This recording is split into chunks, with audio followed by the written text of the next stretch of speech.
All right.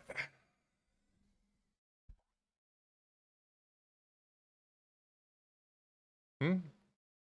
Why did that work? That worked. Oh,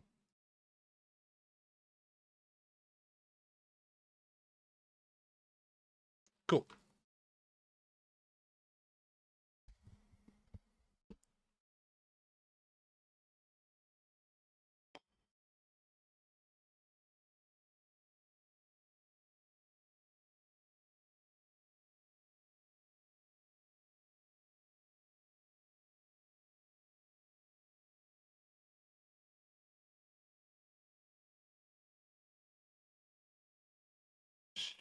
Shit, son.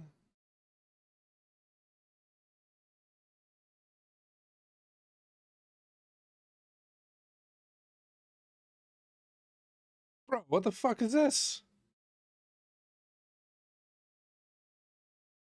I'm kind of stroking, bro.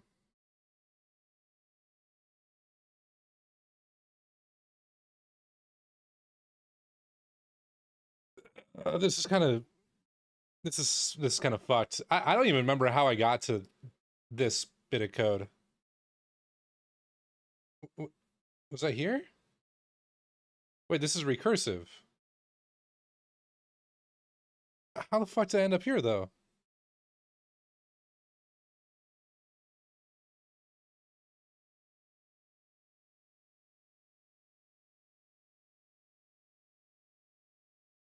Was it from here? Read pack one. Oh, it was from here.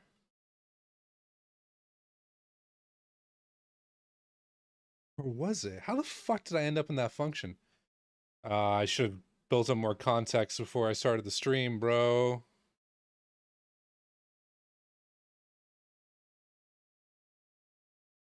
Okay, where is this thing used?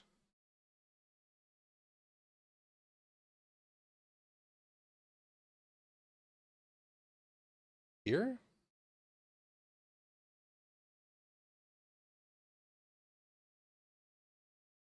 I have no fucking clue how I got to that read file listing thing, but I'm gonna ignore it for now because I think I fucked up. All right, so this function right here. Go back to my desktop. Pack one. So this read pack one function is called here. How did I name this? Maybe file path. Oh yeah, okay, so that's right. So read pack one is what actually reads the pack file. So maybe I misnamed this. Yeah, this actually, yeah. Name this read pack file. And I think that this should be not this. Uh oops. Got the wrong thing up. I'm renaming this shit. I do need to go back to this. So basically how this file is read is you read form and then pack one.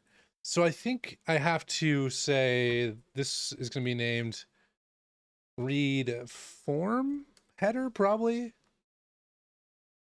That's better.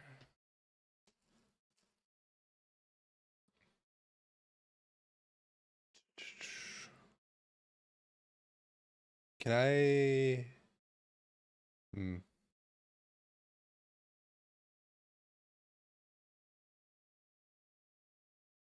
This one is. Okay, so this one's file.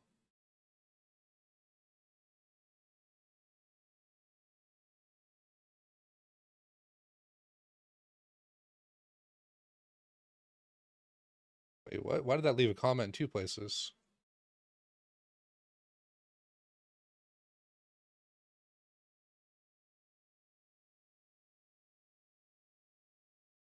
That is bizarro.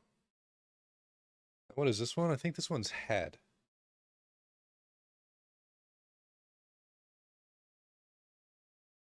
Oh no, it's not. Dude, what is up these comments? Says this parsing the file checks for head. If This value is less than OX1C. It breaks immediately. That's kind of interesting.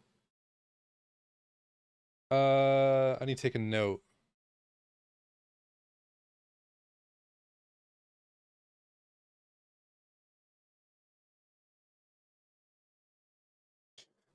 Checking for had to give or had to receive, Helios. You got to clarify in these streams. Ship, dude. Do I not have open vault? Yeah, I do have my research vault. Okay.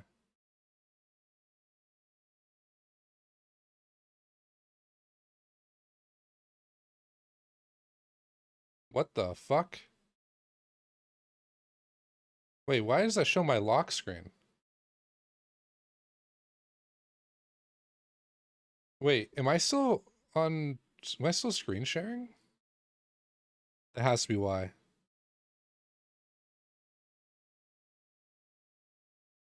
No, dude, I'm not screen sharing. So hold up, why does this show my lock screen?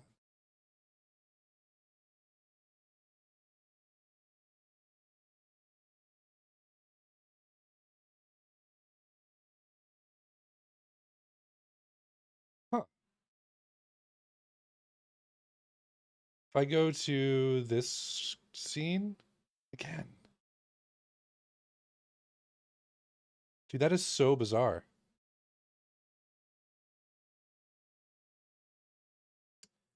Well, I have no idea why OBS thinks that my screen is locked, but it's not. I can't show my notes then, unfortunately. Entry identifiers. So it's gonna go form, checksum, entry identifier, header file.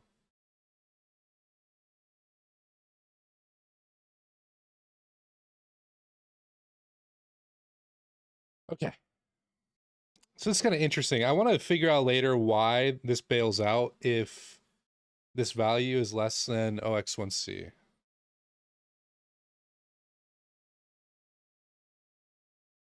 But that's whatever.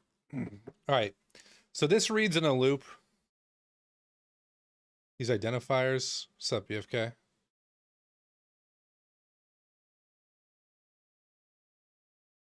Who the fuck is that shit? Oh, it's Clavish. It's Clavish say. Clavish says Kanye West joins streaming service Twitch, gets banned after 7 minutes.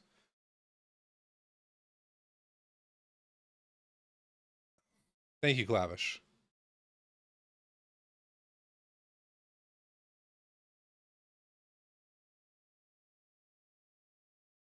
Bro, BFK, I don't think that Scuba was ever actually banned from Akula's chat. I think the fucking gorilla just didn't ever see notifications. I told him to go into Akula's offline chat, and he's like, what, you can do this? I'm pretty sure he was not banned.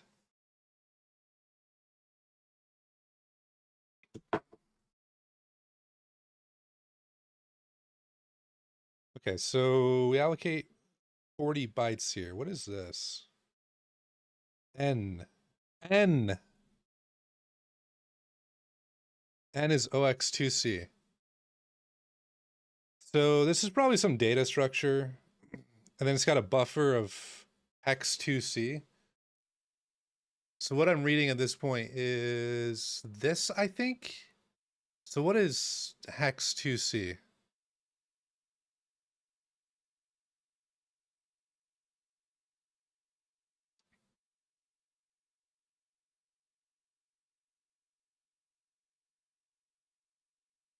Looking in the bottom left corner, how many bytes I have selected. All right, so that's hex 2C.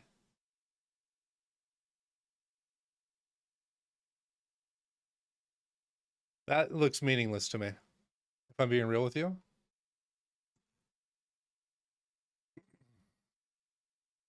Negax, if you ask me. Negax QC.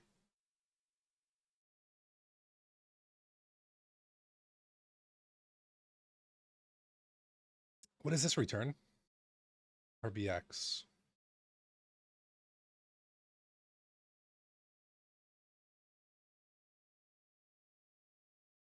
Wait.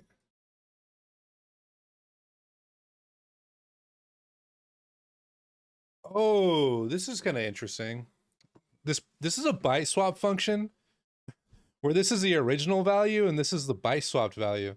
So within all this fucking junk here, we're doing a bunch of bit shifting and masking.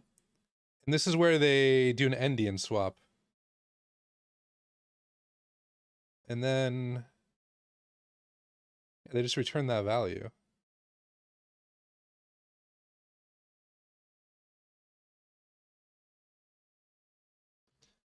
Yeah, it's easy for you to shift bitches when you got your girl down the street, bro. 2 blocks away.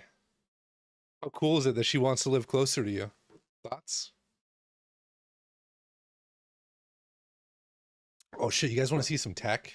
Hold up. The Toby experience. Let's see how this shit works. Hold up.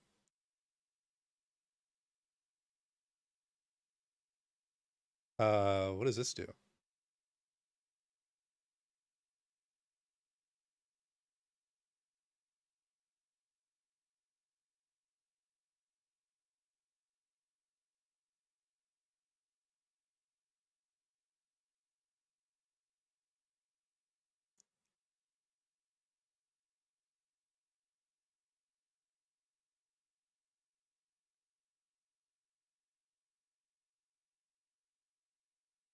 Just wait. Just wait.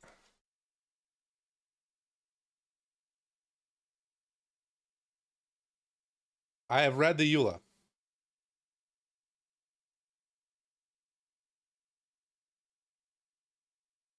The fuck?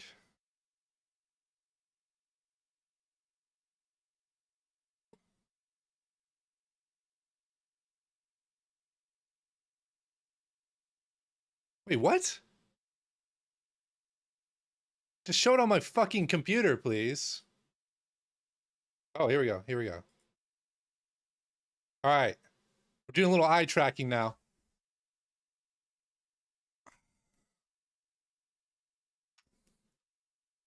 Here we go. The ultimate challenge. Wait, I gotta make this a little more like focused if I can. Yeah, there we go. How accurate is that? Okay, there we go. The ultimate challenge. Oh, shit. I think I'm failing. Wait, what's the name of that show? The White Lotus. Hot grills in this.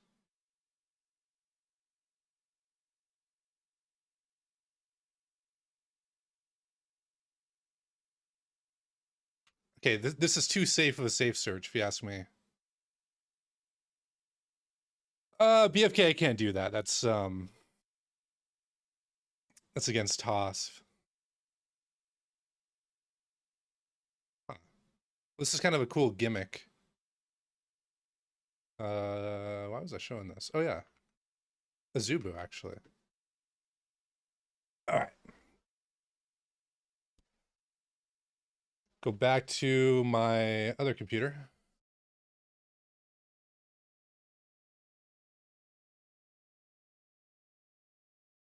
All right. We get a file identifier.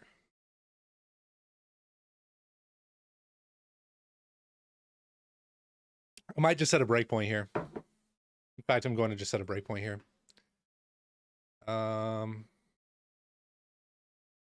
Let me change this color. Oh. Whoa. Whoa. Some hot new tech. Kind of contrasts okay.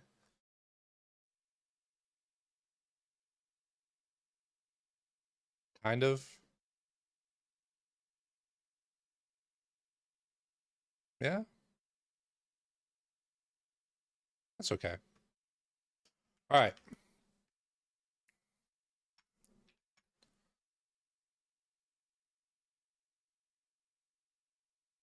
I need this address. Is this the same as this bin?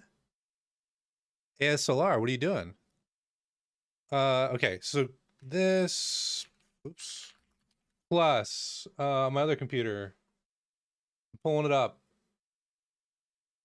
OX1, 2, shit. OX2125E40, like the wrapper. It's not right. What was the load address again of this binary? Oh, fuck, I closed it.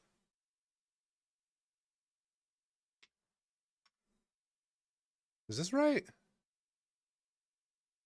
I don't think that's right either. Hold up, I gotta look at something on my other computer.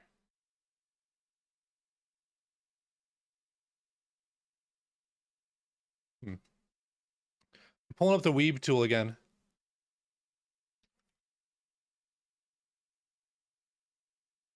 Oh.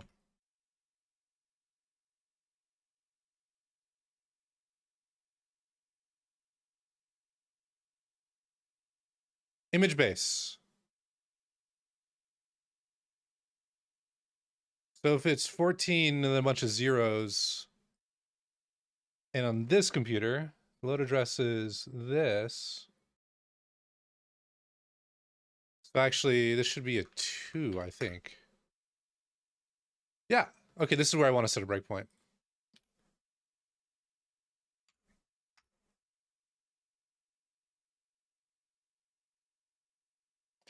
And we hit the breakpoint.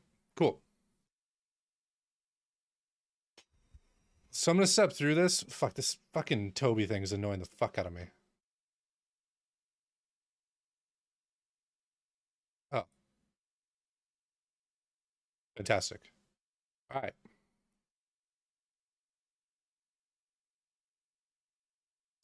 So ECX right now, we're reading some file. I don't know exactly what we're reading.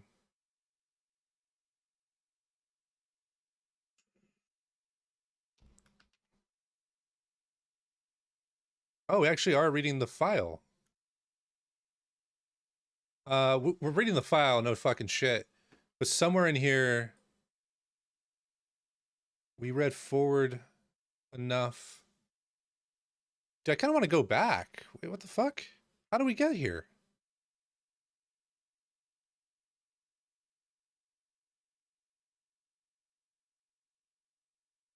All right, so what I was expecting was actually to be here, reading this data. But somewhere in here... Huh?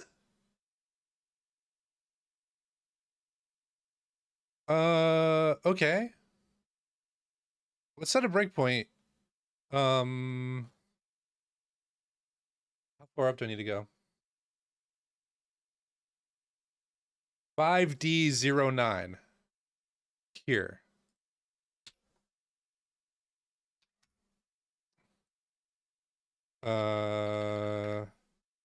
RCX?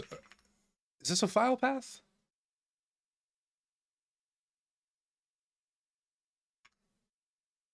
No?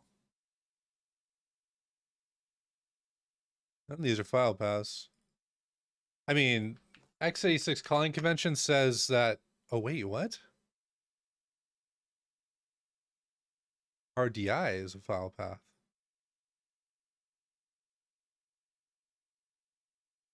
What the fuck is this file? Oh, this is actually freed memory. You can tell because of this dot. Or actually, no. It's just a null terminated string. That's fine. Okay, so this must just be garbage.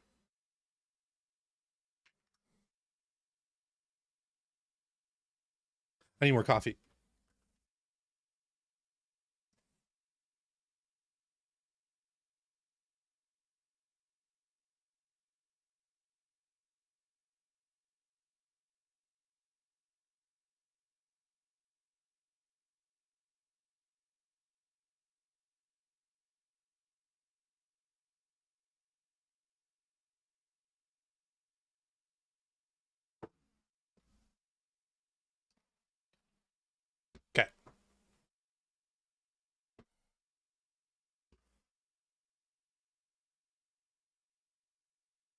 I love this song.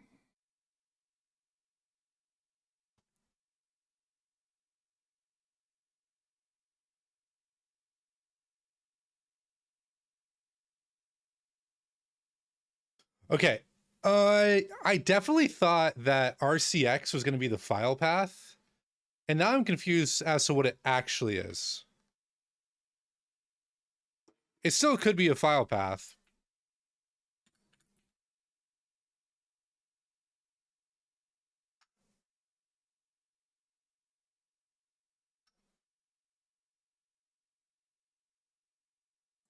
This is a V table.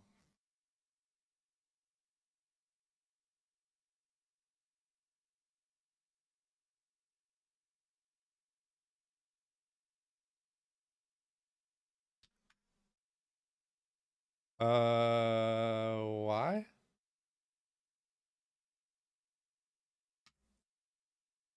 Type conflict.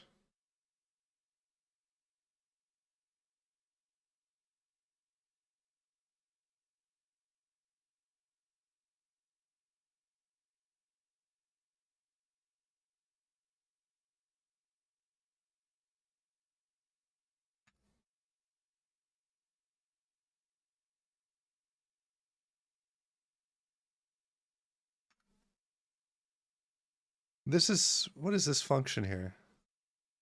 Oh, dude, because I've been fucking my resolution, it's not clicking correctly. That's fine. So what I'm looking at is I thought that maybe this is the file path that I'm reading. Wait. This is an AVX register. Whoa. Fucking grab that shit.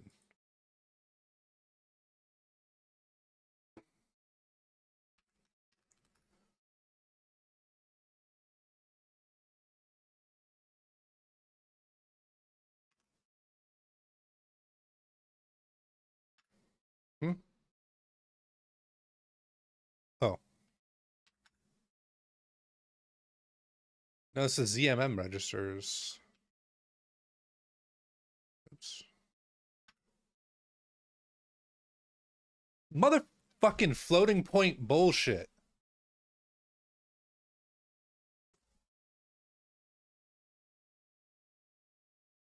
My guess is this is not actually... I keep forgetting the switch. My guess is this is not actually something stored in a floating point register. It's some other bullshit that Binary Ninja's misinterpreting. But it's saying that the second argument to this function is in ZMM0.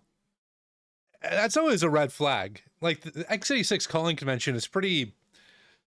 It's pretty clear. You use RCX, RDX, R8, etc. So why is it playing me like a bitch?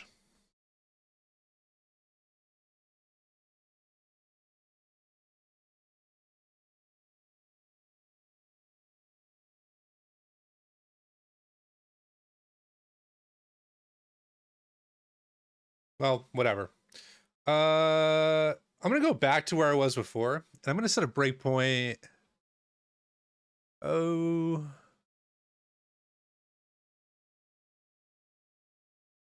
actually, set a breakpoint at read file and nt read file.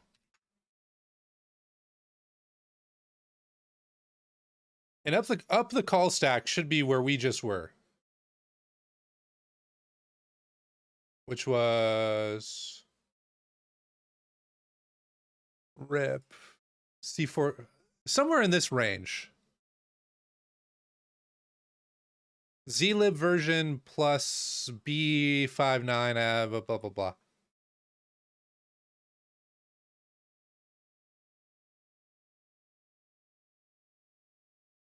B58 here. All right, this is the read file call. How the fuck can I...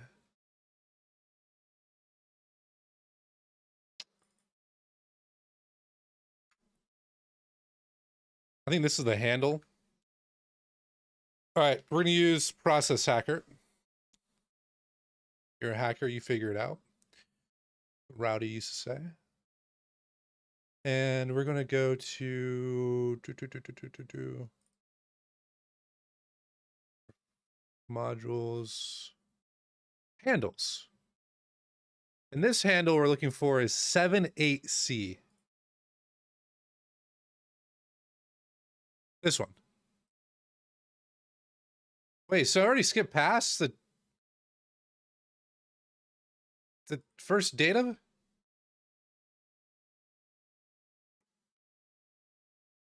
Shit, man. All right, we're gonna restart this. And we're gonna set a breakpoint at create file A.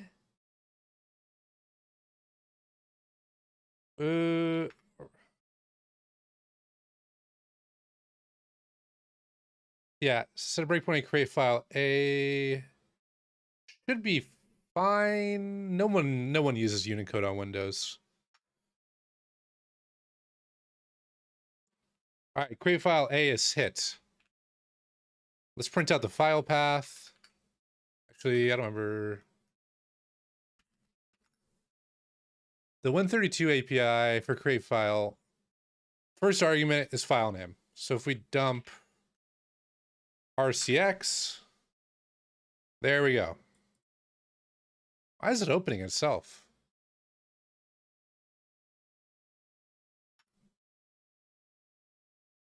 Wait, do I have the... What's up, Kawhi? Might have the registers backwards here. Is it in RDX?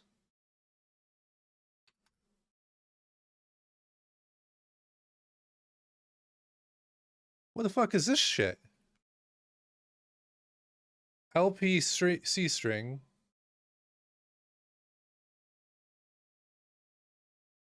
What's up, Victor? Oh, I'm not showing my fucking other computer.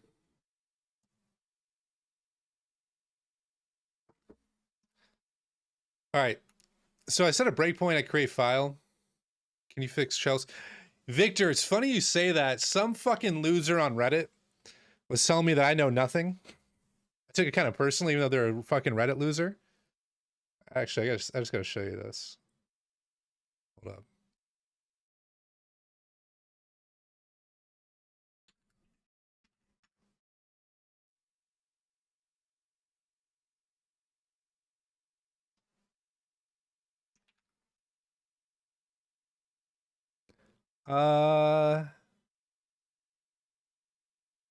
No one ever talks about the technical programming side of this, easily said as a player regarding lock-on bug. I'm not a programmer, but I've worked on 3D games with developers in the past. It's technically complex. So you draw a ray from the user's camera to the target, highlight the target, right? What's the delay time? Motherfucker, you're retarded. What's the delay time? You know, it's called a trace. And traces are kind of expensive, but they're fucking easy to do in most game engines. And the delay time is not measured in seconds or anything like that. It's like microseconds. So anyways, I gotta turn the volume down for this. This is a serious subject. I was slighted. I say, yeah, you know, or that your shells fall flat. This is not an insanely technical or technically challenging problem. With enough replays demonstrating the issue and debugging tools, like literally just visualizing the aim point and shell land point, a junior dev could probably identify whether or not there's actually a problem and possibly even fix it. Well, if you're so sure the issue is easy to fix, why not join Wargaming and fix it? Yeah, well, no, I have a good job. I would need to learn Russian and move to Belgrade. You can say you don't know anything, but sure. Yeah, bro. I fucking dumped the game scripts. As far as I know, I'm the only person that's dumped these fucking game scripts.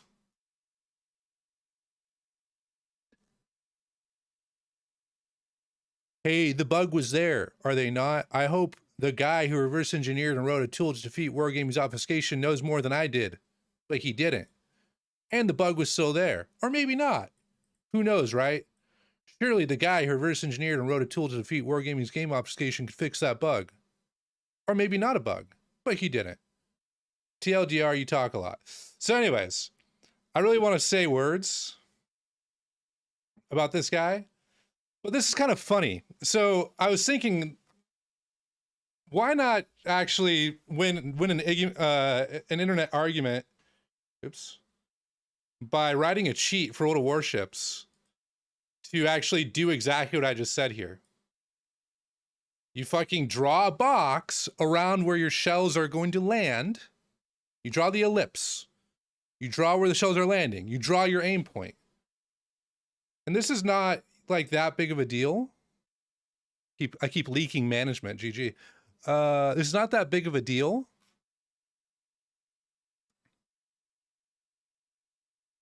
Like here in Arma, I'm drawing shit on the screen to debug things.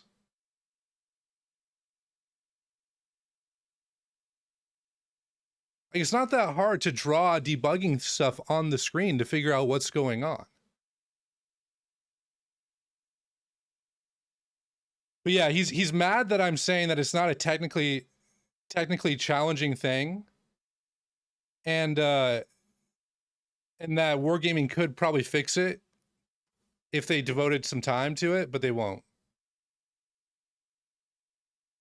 Do you know what I'm actually doing in Arma? Let me show you this shit. Because I gotta restart this anyways, I think. Oh no, I already did. Stop debugging that. It's kind of cool. I'm kind of proud of what I've done so far. Taking a little break to show off my Arma mods.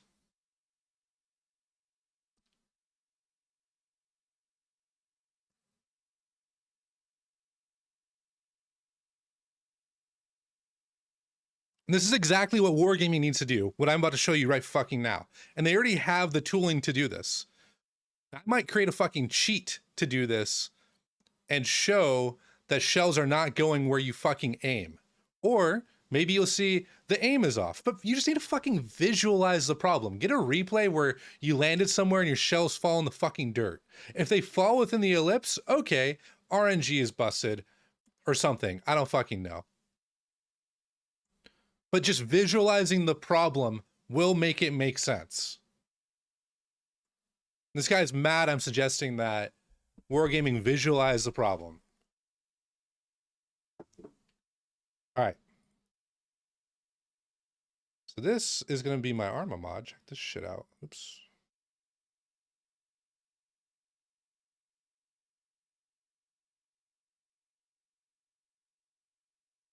Okay.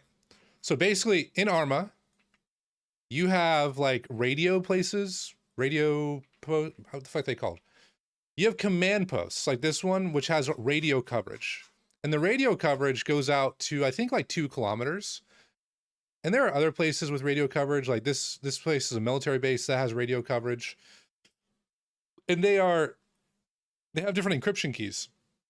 So right now, if I talk, my radio is keyed differently than this radio.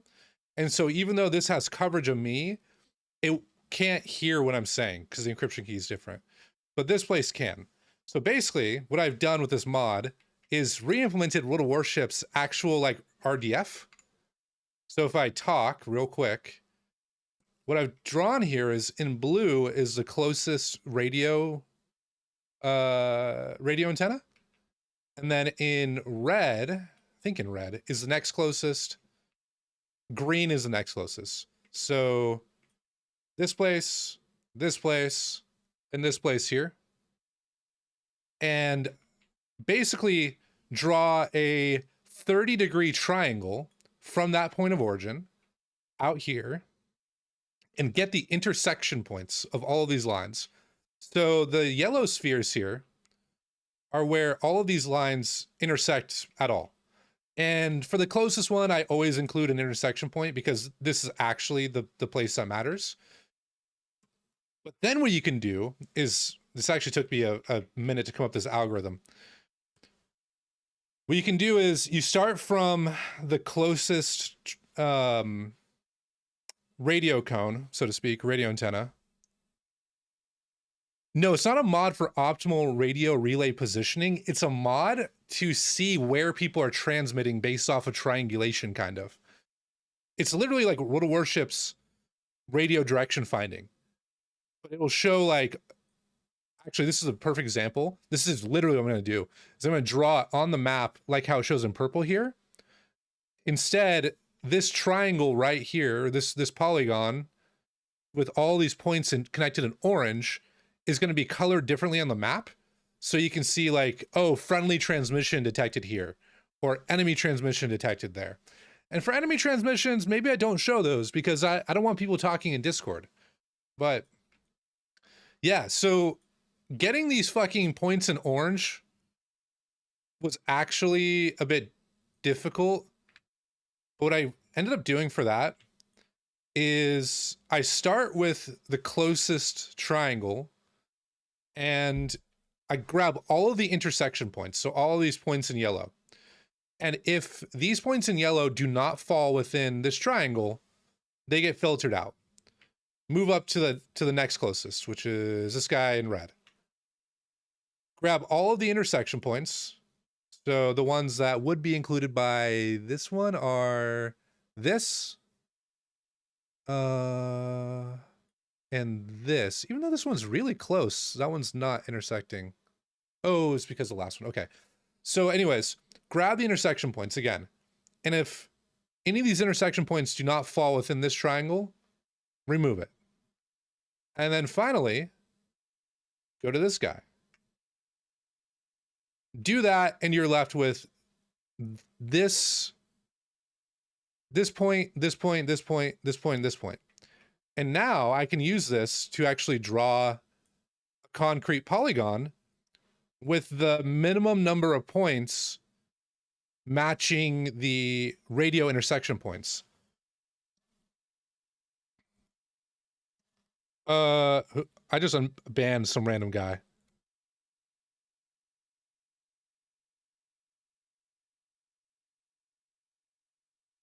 So anyways, yeah, this is kind of cool. But dude, Wargaming could do exactly this. And you know what else Wargaming could do? There's actually better tools for this shit. Hold up. They have these fucking tools. I have seen their debug tooling capabilities. Like, some of the code exists in the game. If I go here to the debug menu, go to damage, go to hit zones, show hit zones, true. Log damage on hit zones. All right. We got hitboxes. Can I show aim points?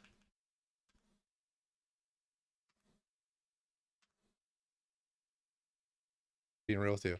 But look at this. You draw bounding boxes around all this shit, and then you draw where shells and shit land.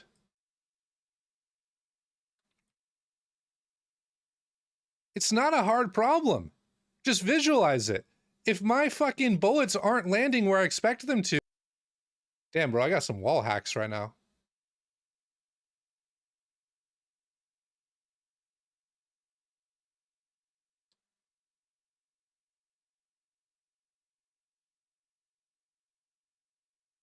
Holy shit, I'm cheating.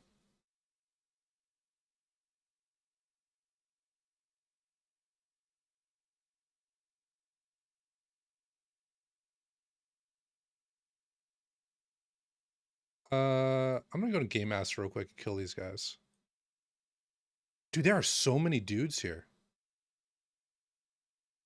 Meow. Meow. Oops. What's the key again? Meow. Meow.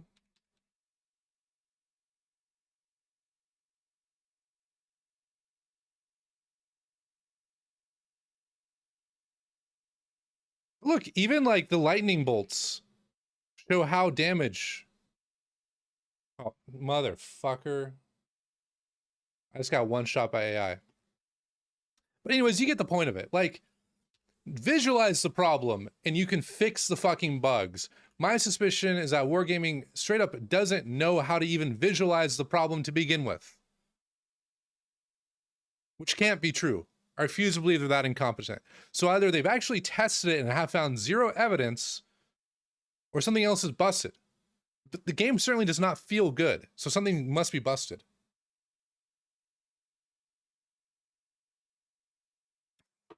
I'm gonna close out of this shit again, because I need to debug it.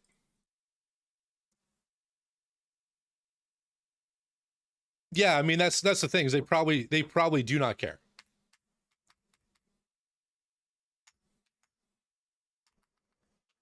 Okay, back to this problem. I need to figure out where this file is read. The fuck?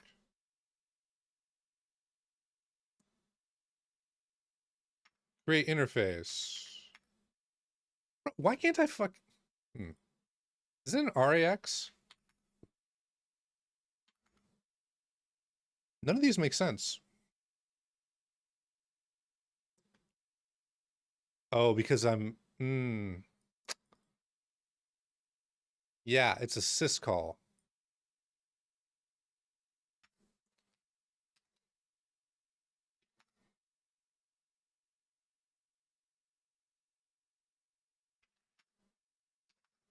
There we go. We're in kernel-based read file. Oops. And this still doesn't make any sense. Missing interface.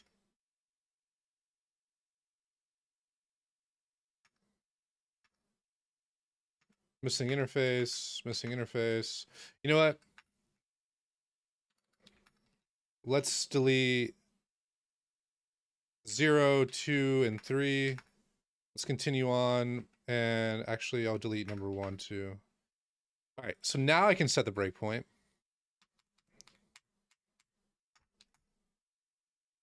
There we go.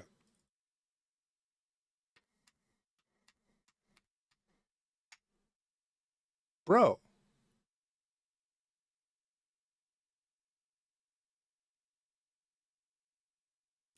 I am definitely not reading this correctly. What is up with...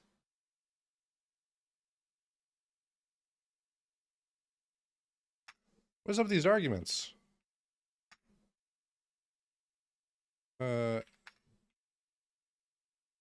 Pen question? They probably meant penis. Did I look at RDI? Did not.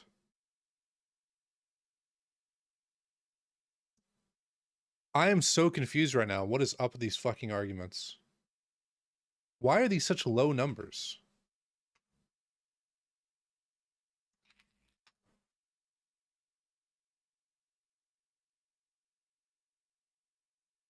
Ah. Because I'm retarded.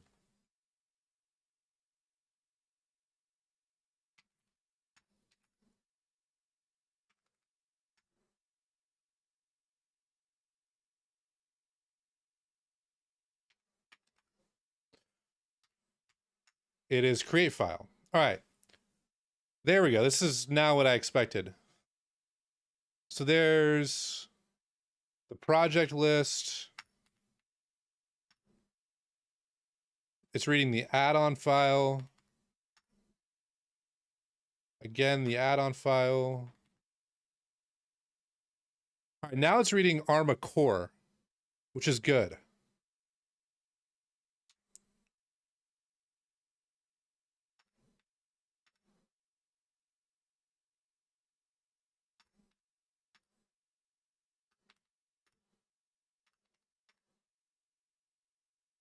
It's reading like all of my add-ons. Hold up.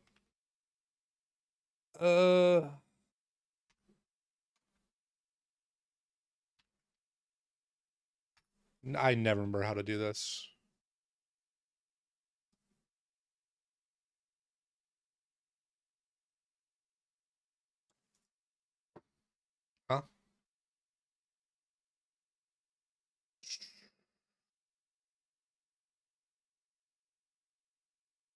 Yeah, okay.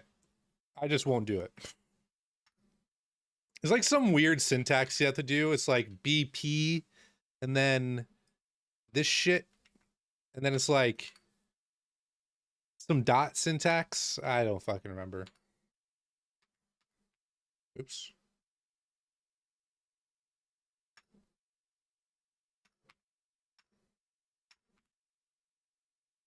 What? Oh, interesting. Okay, it's printing the standard output. Finally, okay. We're reading data.pack. And create file returns a handle. So I want to step out of this function, and the RAX register has the handle we're interested in. Very good. Thank you. I love you. And now actually, let's re-enable the kernel base read file. And we'll want to look for handle 7BC in the RCX register. Basically what I'm trying to do is trying to find the first time this file is actually read. And there we go. All right, so if we go to the caller here, oh, this is going to be so fucked. I don't care about this function. I can tell you that already. I probably don't care about this function. I hope I don't care about this function, but I might care about this one. Yikes, man.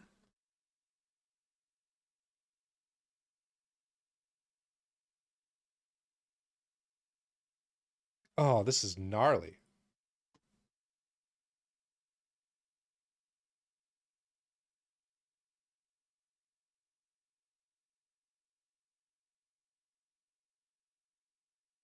Ugh, Jesus Christ. Okay, here's what I'm going to do instead.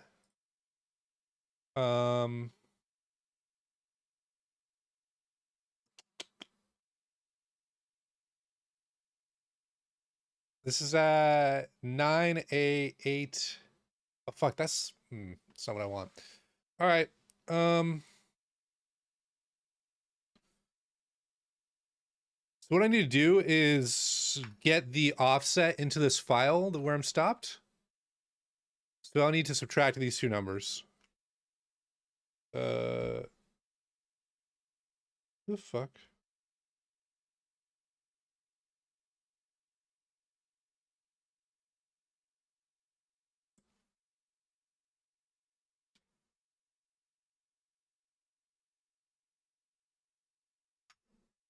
All right.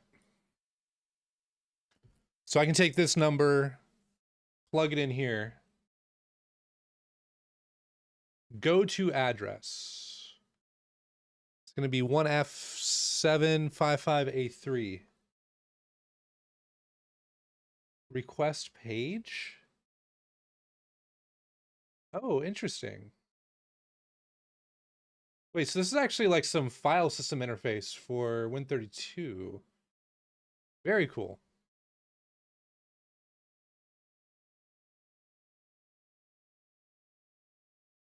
I can just use this for naming the function.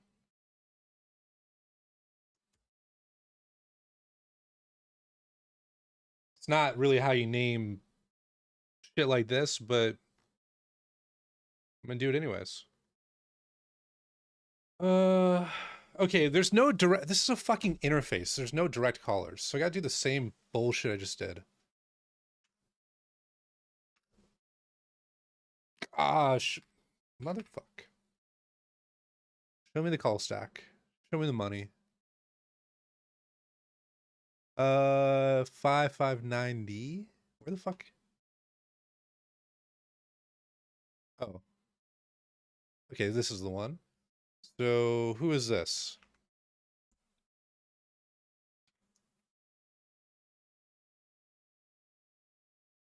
Do I have speed crunch? Oh, I do. Nice.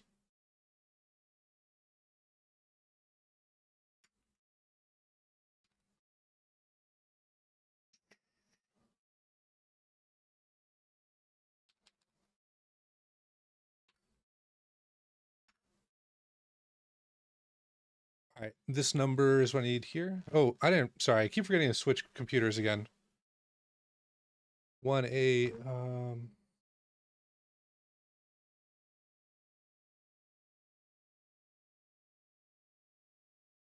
here. Who calls you?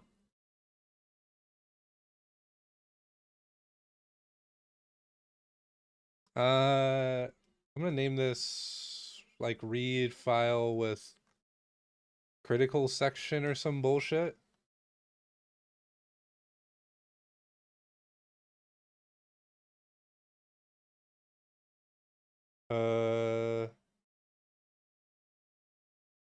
Oh, that's interesting. They read the first hex 8,000 bytes. So they create a little buffer for optimization. That's cool.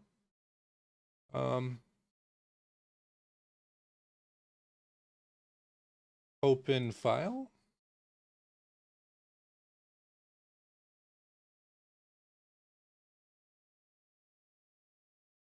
It's not used anywhere. That's fucking awesome. Well, this is going to become a little bit more difficult then, but I'm kind of curious. In this file, there's no elif. So it kind of makes sense that the first time I ever hit that was in whatever other data file was. It was like data file 3 or some shit.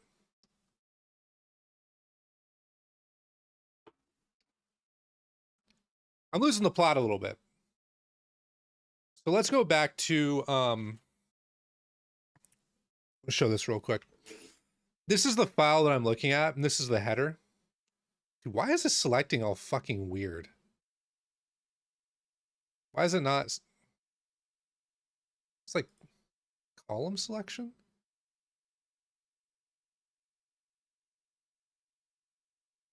It's fucking bizarre.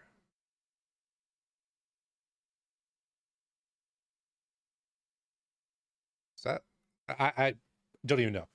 Anyways, the file blob does not live here. In this one, I think it does. No, it's not in that one either. I think it was in like data. Fuck. Data 02.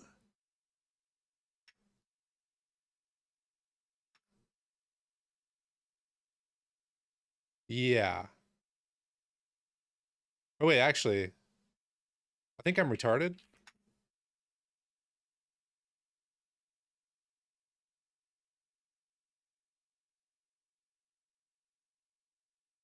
I might be retarded.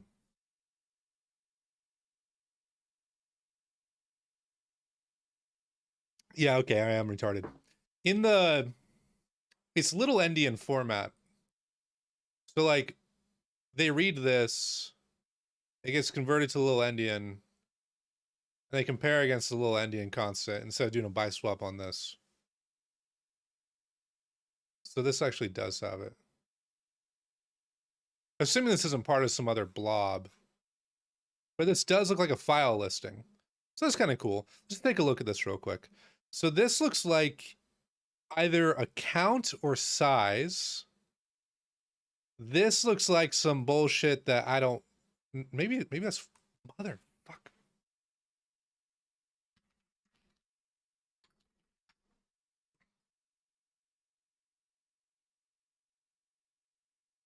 View, line feeds, column mode. Where the fuck?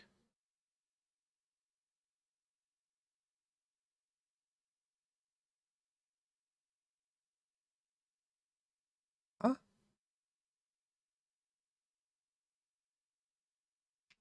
Did that fix it? Oh my god, that fixed it. Thank god. It's Alt-C. So anyways, some type of count, although this, okay, this is big endian. Okay. And then this is possibly the number. I feel like this is a size. This is a number of what? Entries? And then this is the file name length. You know what? I'm going to write a little bit of code for this. What the fuck just happened to Westerm?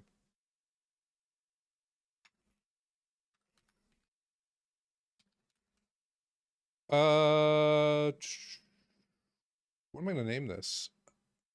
Infusion pack.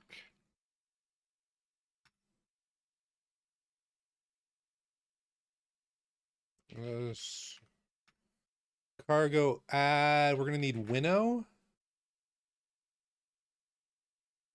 We're going to need window at least. That's all I'll do for now.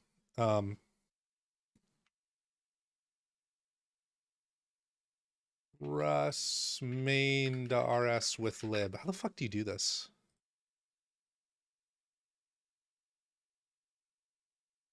It's like something in the manifest.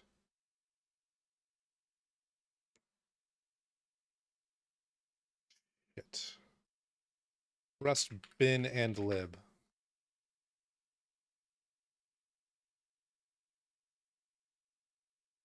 There we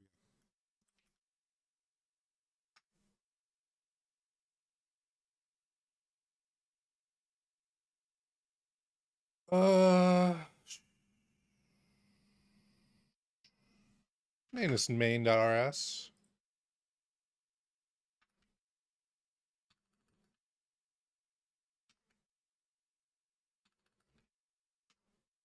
Cool.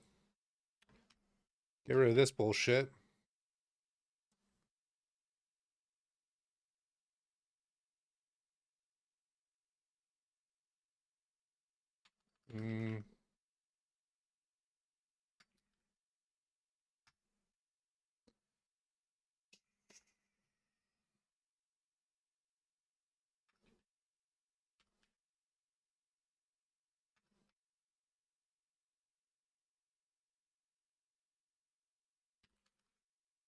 Oops.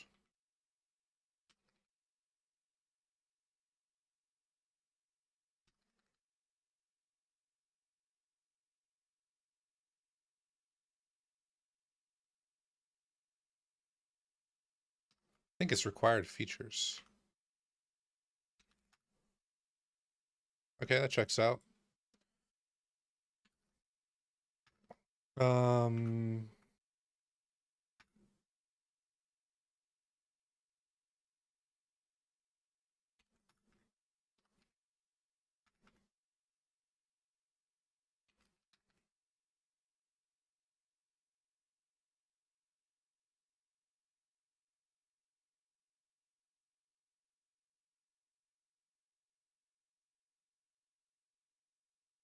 It's just going to be a positional argument.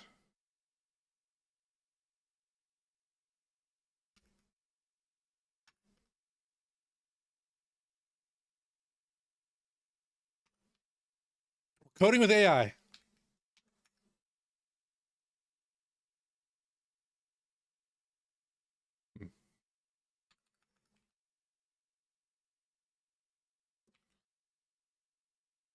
I actually kind of want to disable the AI assistants.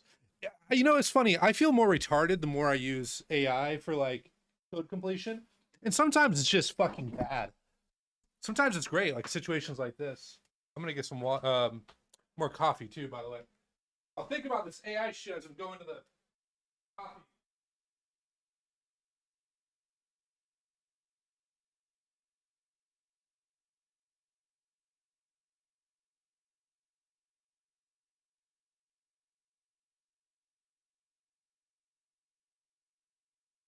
It's like, how do you like remember? How do you get the muscle memory? Yo, Troika, thanks for the follow. How do you get the muscle memory to you know, do this stuff when AI is completing everything for you? Like even stuff that I've done many times, I'm like losing my own muscle memory for. So, anyways. All right, use Fusion pack. Probably want a pack file. Struct pack, oops, pack file.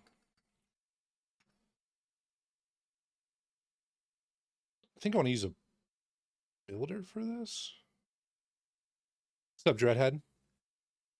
Yeah, so basically what I'm building out right now is something to actually like start reading these files. I have a feeling I kind of know the data structure. I don't know it too well yet, but we're just gonna vibe. Maybe I fuck up, maybe I don't. Okay.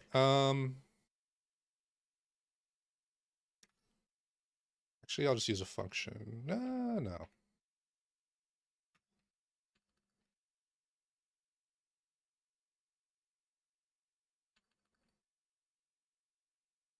See, it's How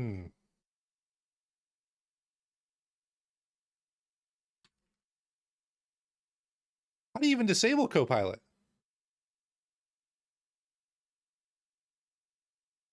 Hold up.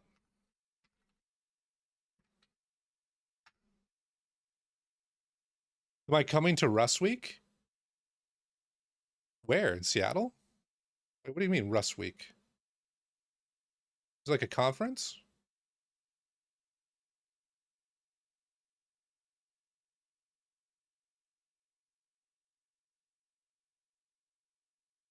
Oh shit, dude, I should. That sounds pretty dope, actually.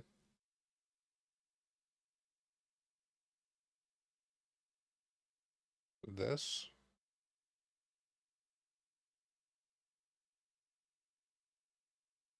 Disable that shit. I'll check it out. I don't think my work will send me.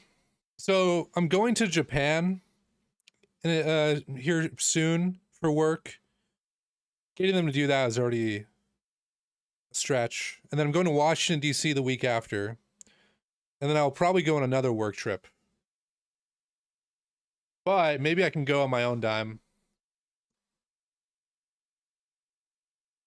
What Dreadhead, if you don't mind me asking, what industry do you work in? Like what about the things you work on requires you to use Rust? I'm not trying to dox you, but I'm just curious if you can say.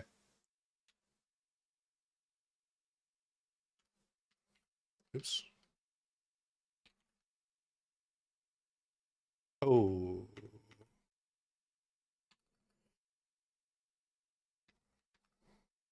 There you go.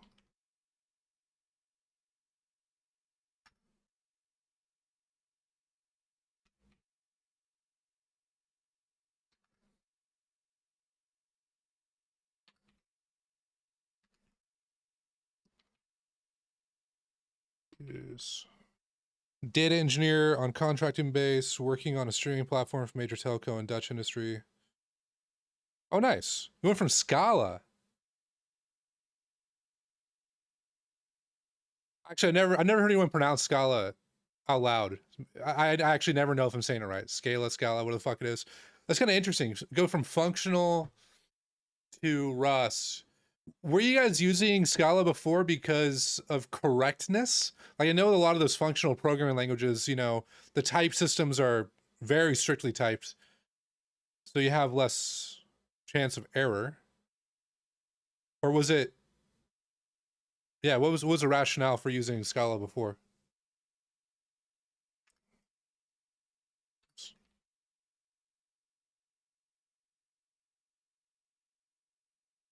Oh, okay, so kind of just like technology already built.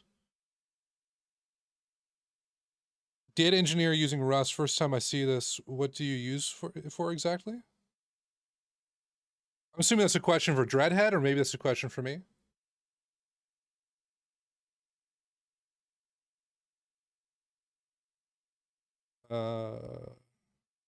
We'll save. I don't know what would actually.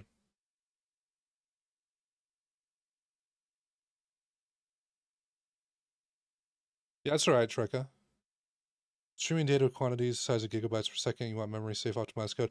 Yeah, dude. Scala. I'm sure that being on the JVM, you had issues with Scala memory consumption and like GC pauses. Am I wrong? Maybe it's not that big of a deal in practice. Yeah, okay.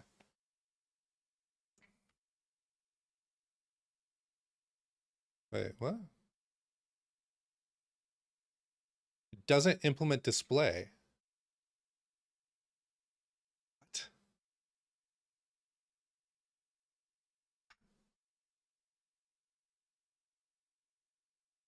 Really?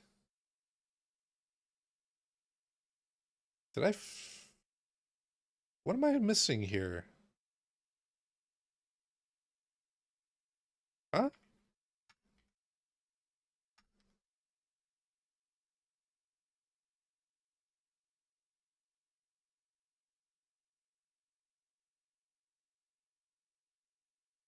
I'm not sure what the hell I'm missing here. Format strings may be able to use. Oh, yeah. Okay.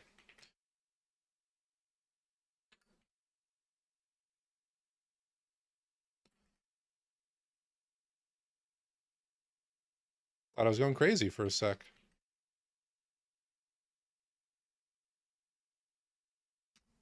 We also had some Python business logic on Databricks to parse specific streaming stuff. We rewrote that to Rust and performance went up by 4,000%. Holy shit. That's pretty crazy too. Now, when you guys rewrote it in Rust, did you actually have people who were very cognizant of like copying strings around and actually using proper lifetimes? Because if you aren't super experienced in Rust, the easiest way to sometimes like appease the borrow checker is literally just make a clone, right? And I find myself doing that sometimes, right? Like I'll just unnecessarily copy memory because I don't want to deal with it in the moment. Sometimes it's actually not bad. I'll go out of my way sometimes to make sure I'm not needlessly like copying huge blocks of memory. But for like small strings and shit, I'll just clone it. Damn, that's crazy. And the people that you had start using Rust, how did they like it?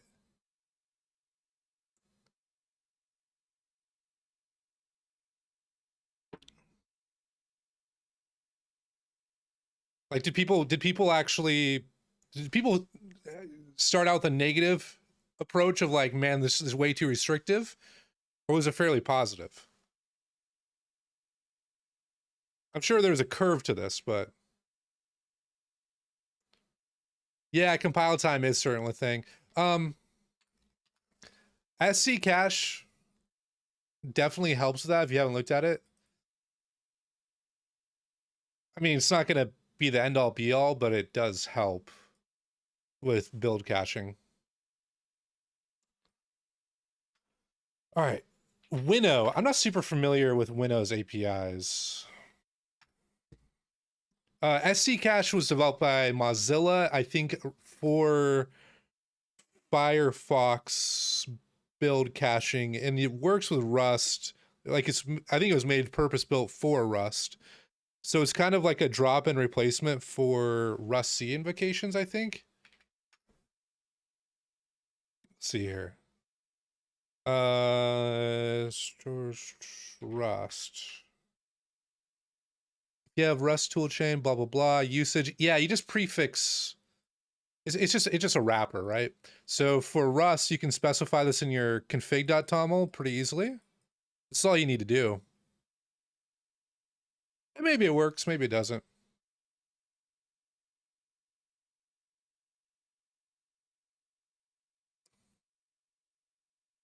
Uh, okay.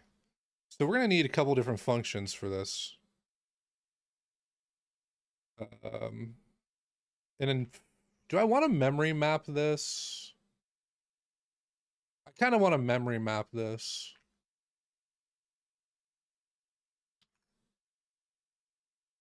Shit. Mem map.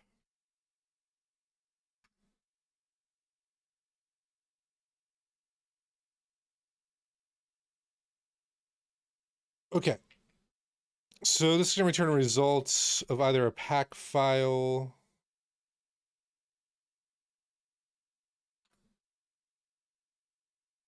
Oh, this needs to be public. Pack file or pack error.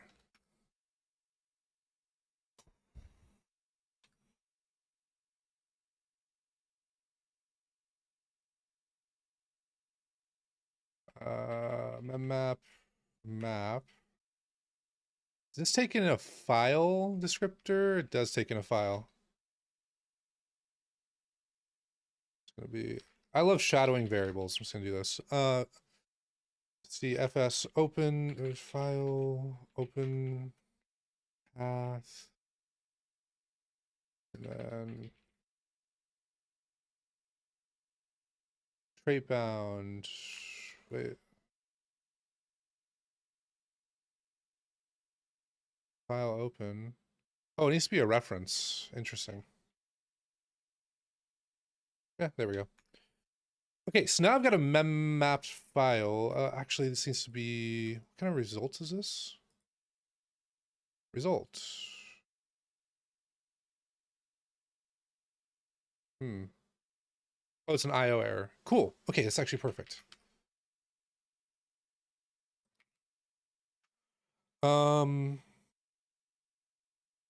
Yeah. So now parse. What do I want to call this? Parse chunk, I guess is what I'll call it.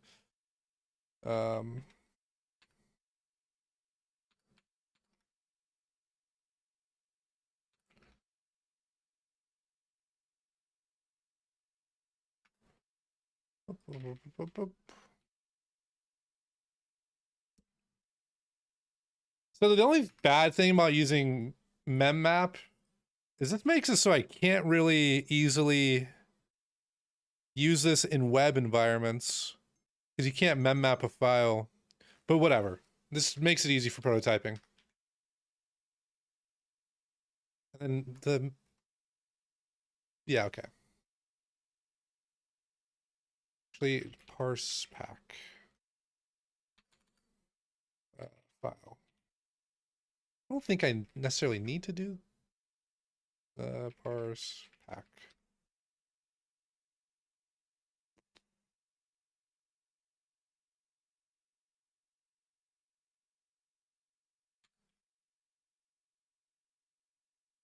Cool.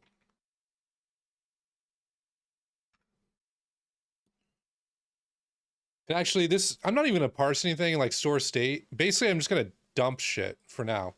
So, oops.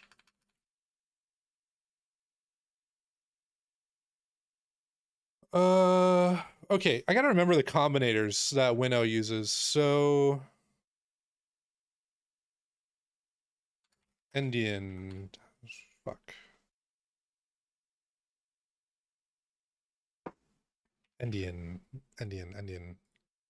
Endianus. How do you? They've got a book, list of combinators. Endian. Okay. Basic elements. Those are used to take series of tokens for the lowest level elements of your grammar, like here's a dot, or here is an big Endian integer. Okay. So hold up. How do I specify the endianness? Here we go. Configurable endianness. Nice. Okay. Well, this is fine. Parse chunk.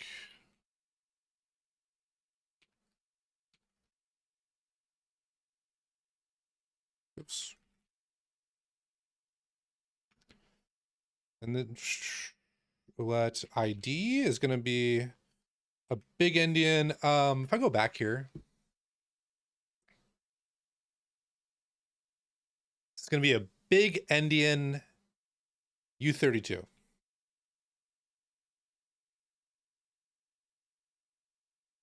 kind of error does this return?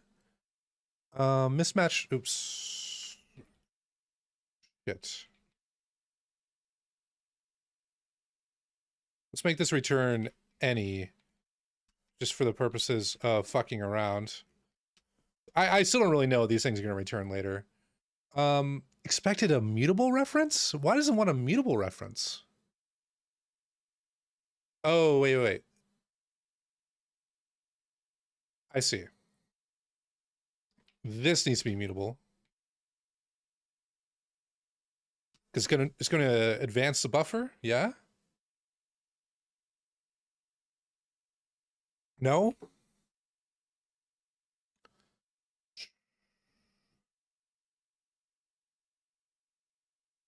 Ah,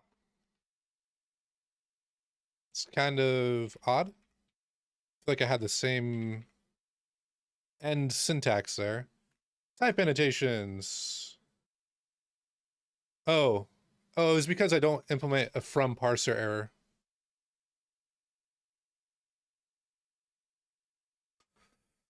Um, oops. Parser error. Winnow error? Parser error. What the fuck does this return? Error is going to be parser error input. This is going to be gross, man. I think this is going to be gross. The basic parser trait for errors provides methods for an error for some combinators. Oh, man.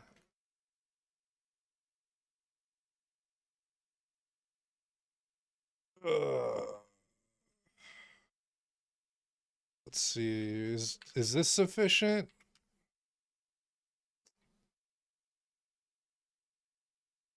Can I hold up? How do people approach this? Accumulate context, distinguishing recoverable errors, have very low overhead, can be modified. To abstract these needs away, generally window parsers use the modal result alias rather than result.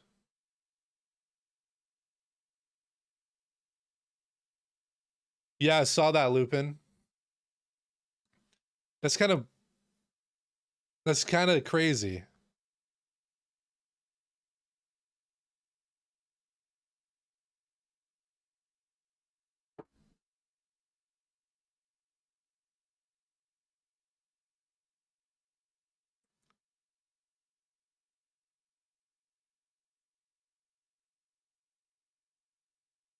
I wonder if that'll actually last. I mean, Russian courts, I guess, are kind of a kangaroo court, but yeah, we'll have to see.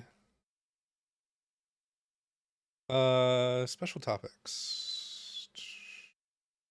I was checking out, I think someone posted in CB Lowell yesterday. I was reading it then. Do they cover errors here? Ah, here we go. This is the new update. Hold up.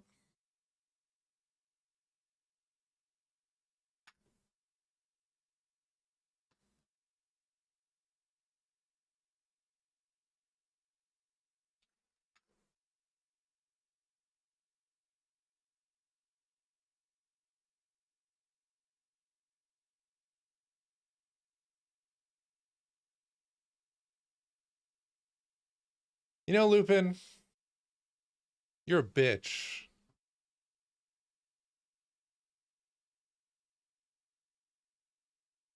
You are a bitch.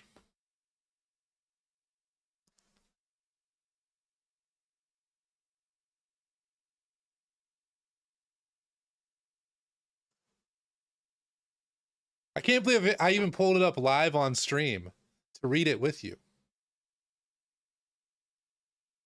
I hate myself.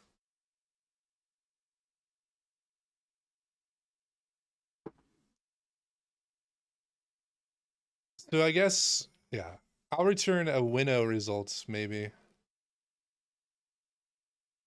The .rr, yeah, well,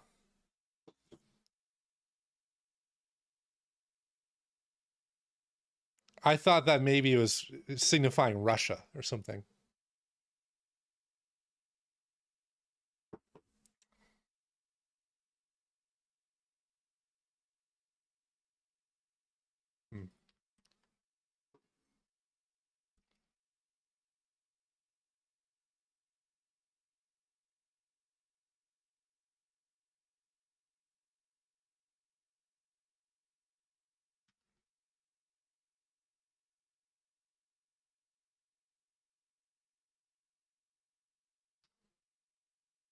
There we go. Magically, this works. Yeah, I don't know, man. I thought it was like a fucking... You never know some of these translations, man.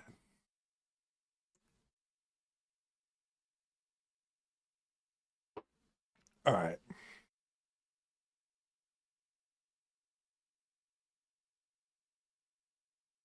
Actually, this is technically called a 4cc. This is a 4cc.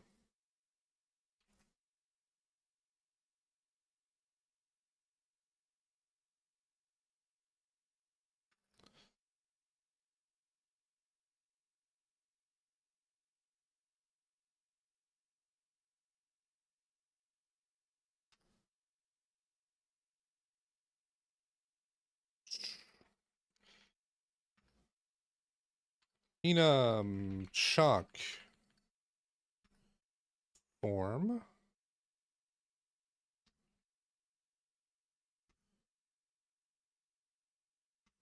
Hack 1.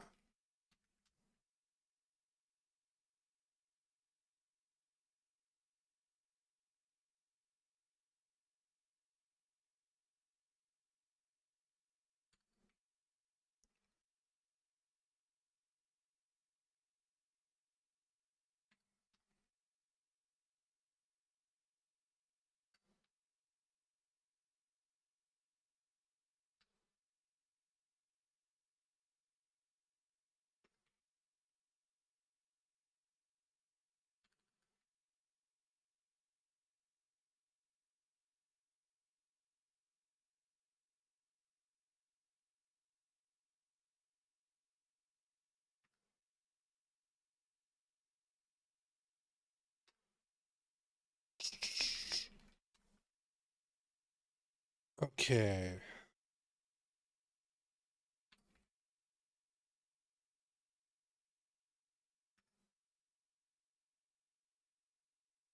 I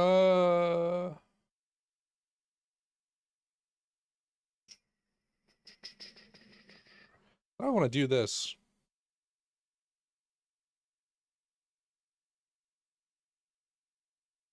So I'm matching on the 4cc. And here are my options, right? What I really need to do is...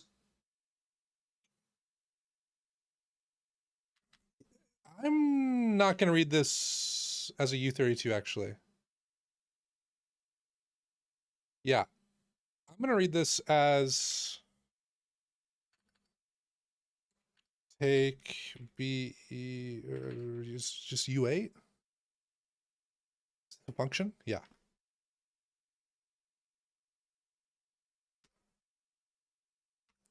What the fuck is the take function?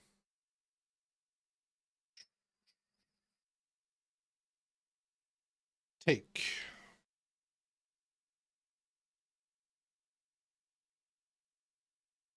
Six U size. Wait, what? Ah.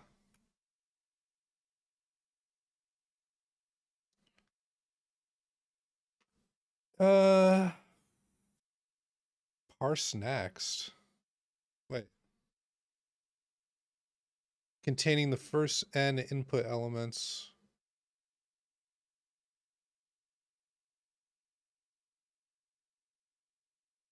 Takes a specific number of bytes or characters. Yeah. That's exactly what I wanted.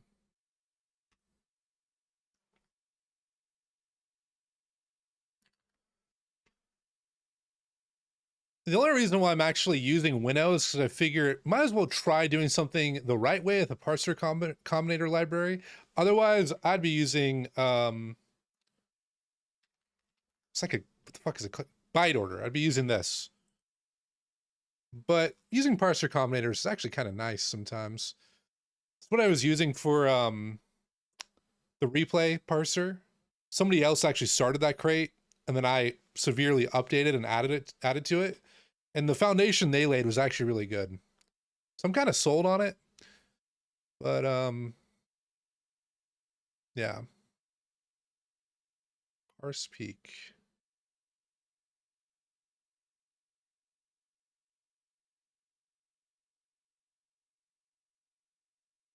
Assuming you are parsing a string stream with 0 or 1 ranges. What?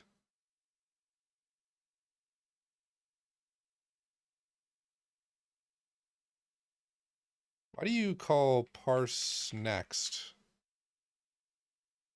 What's up with this?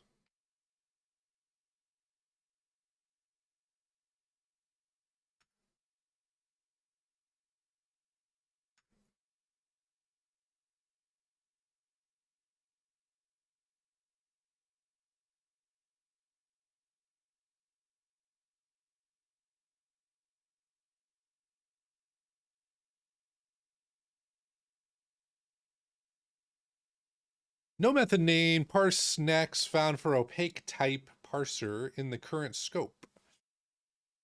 Because apparently I need that trait. Cool. Well, that's easy. So this is the whole reason why I wanted to parse a slice instead, was writing out hex constants as like U32 is kind of annoying. So we just do this.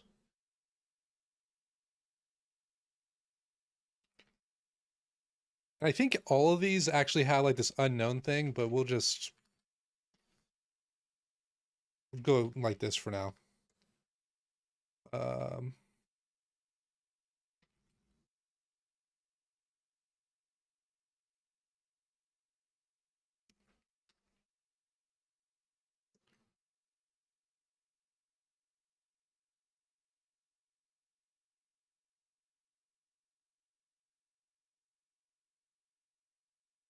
Maybe this needs to return an error. I don't know. Do I still have the chapter on errors up? Yes, I do. How do I return a custom error? In chapter 6, integrate these in your application, particularly with parse, blah, blah, blah.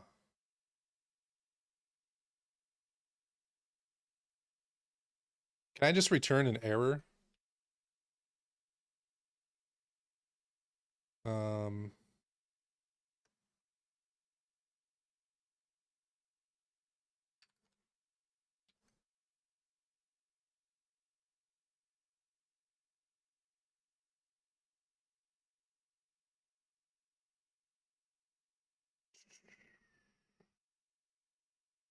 what did I do to this?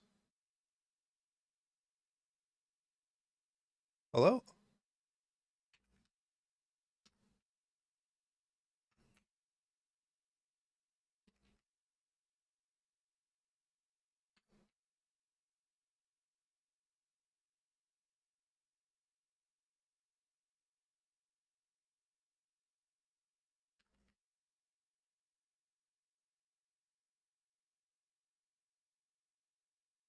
That should be sufficient.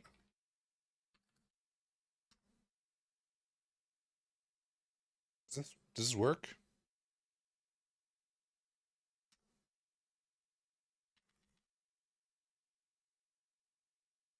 This, I mean, does that work? No.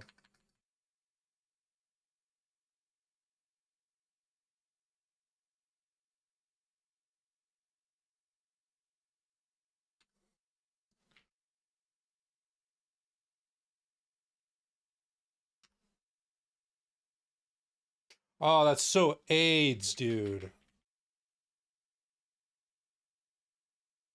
Wait, actually, solvable problem. Solvable problem. There we go.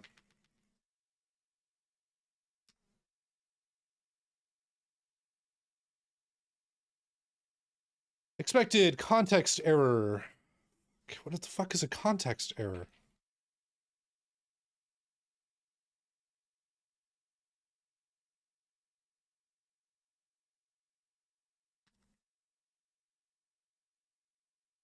Accumulate context while backtracking errors. See the tutorial example.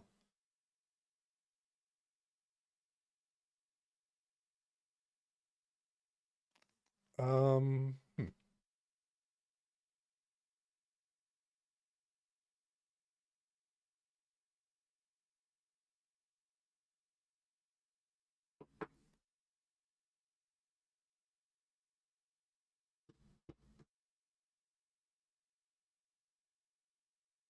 byte spans are tracked. Ooh, dude, this is actually kind of sick. Look at this. Hold up.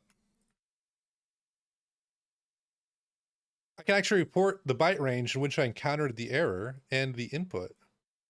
Nice.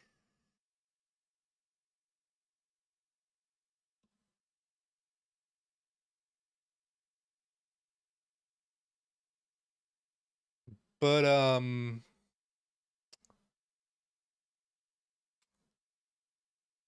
huh. That doesn't really help me here.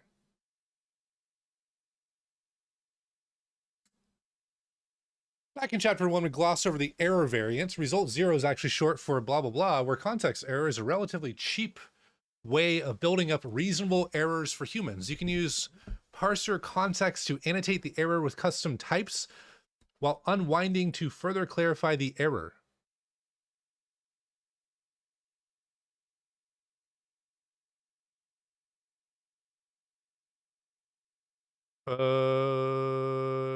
That's kind of interesting.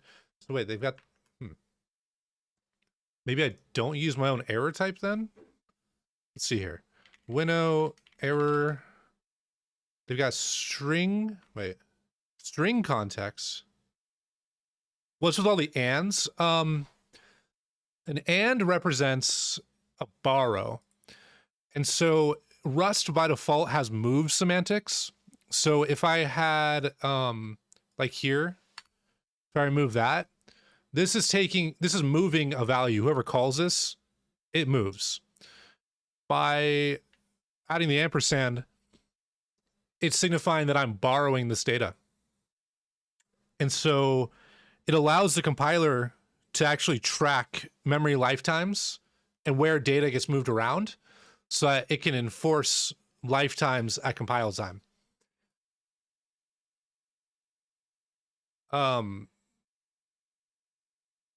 And memory is not garbage collected. So basically, as soon as something falls out of scope, it gets immediately freed. Kind of like C, C++. Passing stuff by value as opposed to reference. Yeah, it passes by value, but it invalidates the caller. So basically what that may look like here, I'll change this to a path buff. If I go here and I'd go to type like pack file parse, and I do my path. Actually, the args already have a path. So if I do args.path, .file rather. Oops, shit. Okay, so this all works fine. The args owns a path buff, and let's import that. I am taking a path buff by value. But now if I try to do something with that path, like I just try to print it, I'll get an error. I should get an error. Why is it not erroring? Hello? This actually, hold up. It's like it's because I have other errors. So yeah, it's not parsing this file correctly. One sec.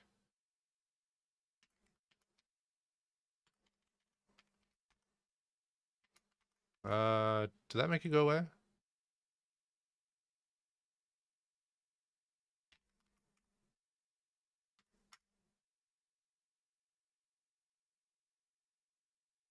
The fuck? What is it complaining about? Chunk has a derived impl trait for debug. Dead. Oh, it's just a warning. Huh. For some reason. Oh, there we go. I don't know why. Did it show an error here? It's kind of weird. Oh, because I'm not. Yeah, there we go. Because the feature was disabled. So anyways, here I move the value. Here I try to use it again, and it tells me borrow of moved value. So this is to prevent use after freeze. If I wanted to... Do I want to play Arma tonight? No, I'm going to be going to a friend's birthday party. Otherwise, I would. Um, yeah, if I want to like give this a copy, you got to call clone. You can clone it, or you have to explicitly pass by reference. And so pass by reference, and that tells the compiler like, yeah, this thing's temporarily borrowing this.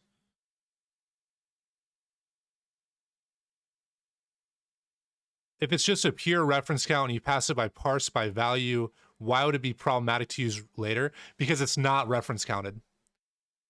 Rust has Rust actually does have explicitly reference counted types.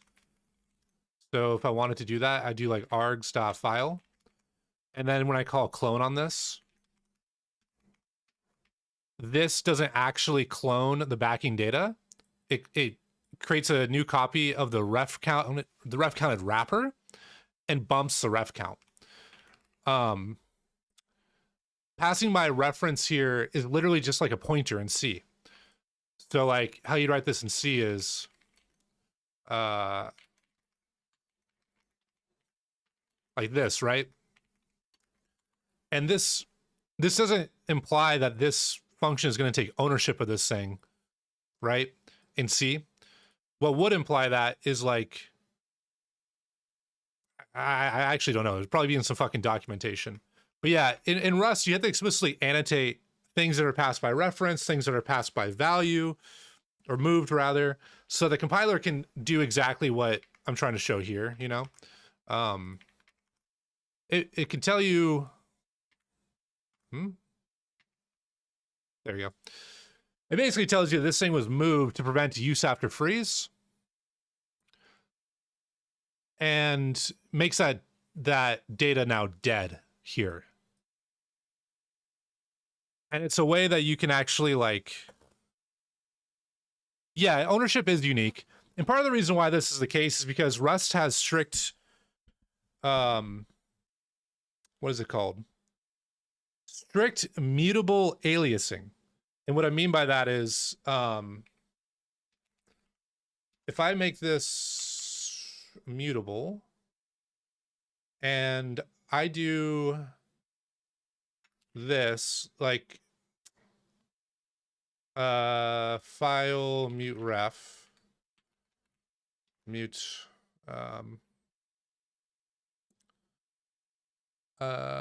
args.file. So here I have a mutable reference to this data. And now let me change this back to a reference.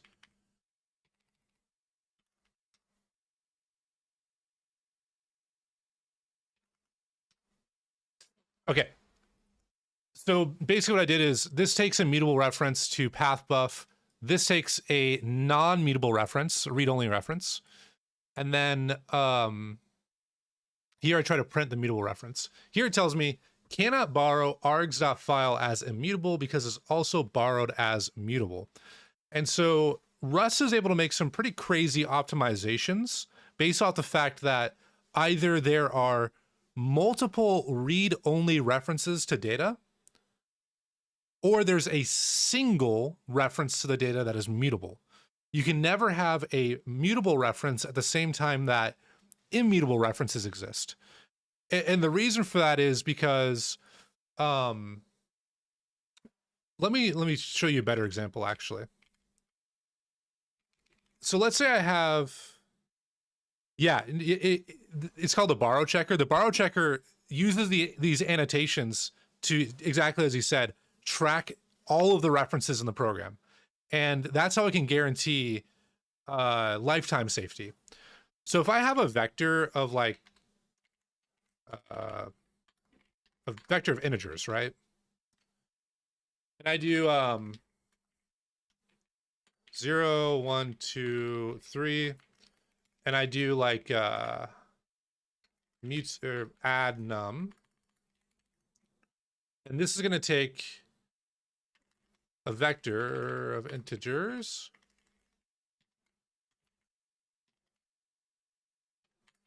And all this is going to do is going to add, oops, typo. It's going to add another element to this vector. So if I do add num, oops, integers, this works fine. Oops, this needs to be mutable. This works fine. And I can even print this after. Fuck. I cannot type. So I can print that vector, and this would print blah, blah, blah. This right here, right? Well, let's say I want to explicitly grab a mutable reference to one of these items in the vector. Very standard thing, right? In C++, you got a bunch of objects in a vector. So let me do this. Mute. I'll just take an immutable reference, actually. Number 2.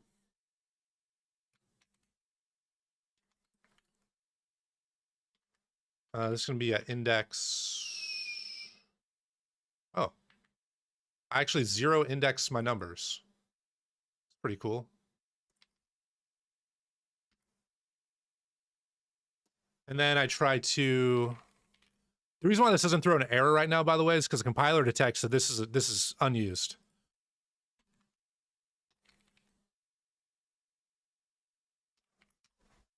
Okay. So the problem with this is I have a vector, right? And this is heap allocated data. So basically this creates some memory on the heap and it writes 0, 1, 2, 3. And then I call add number. And this is going to push another number to this. But what happens if the vector has no more capacity, right? It needs to reallocate its data on the heap, copy these numbers over to something with more space, and then write that number. So the heap layout then becomes this.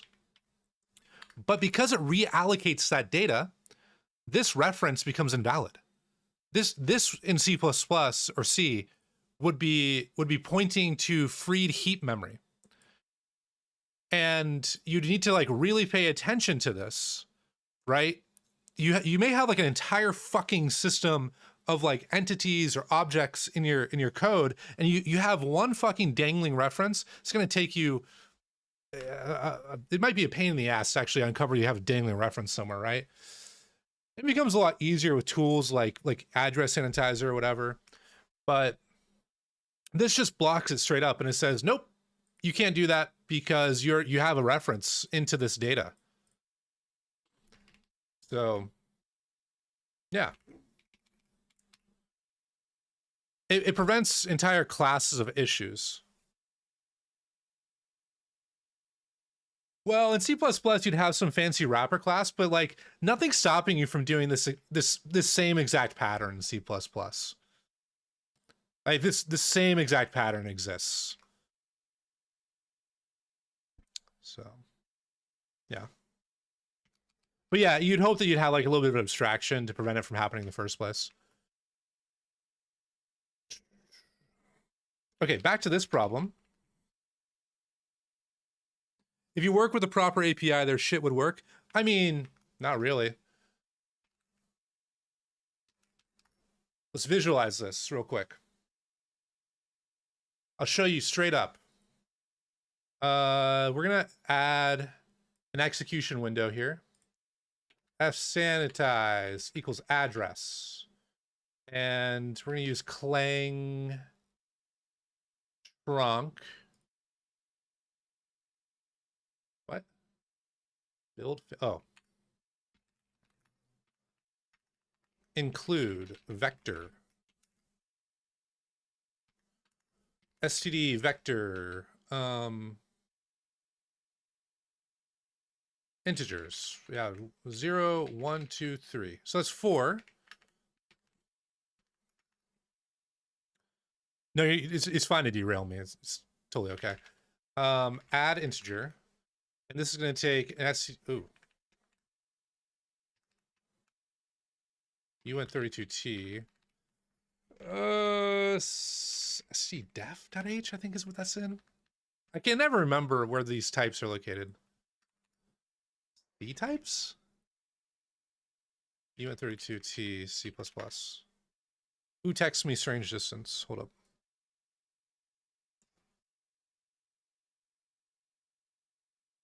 It is in CSCD_int. So close.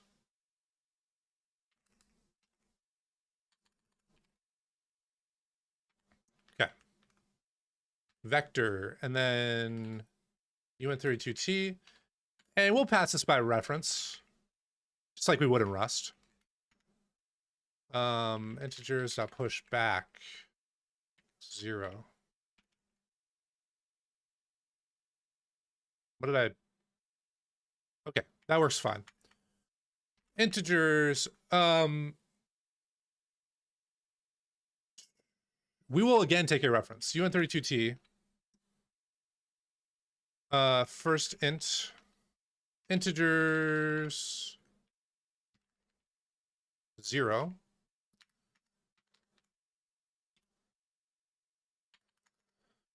And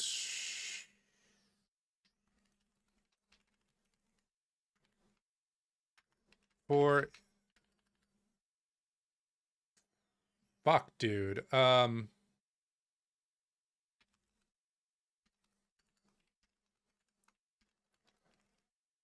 There's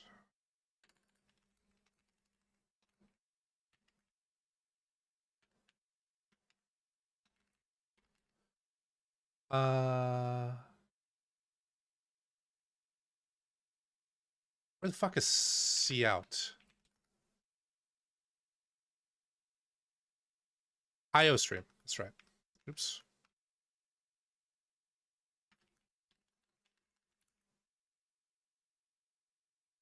Non-const L value reference. I fucking hate you, C++. We'll take a pointer. A pointer works fine. All right. Check this out, right? The program works correctly. All good. No errors. Now, as soon as I do this, though, add integer. Oops. Keep use after free.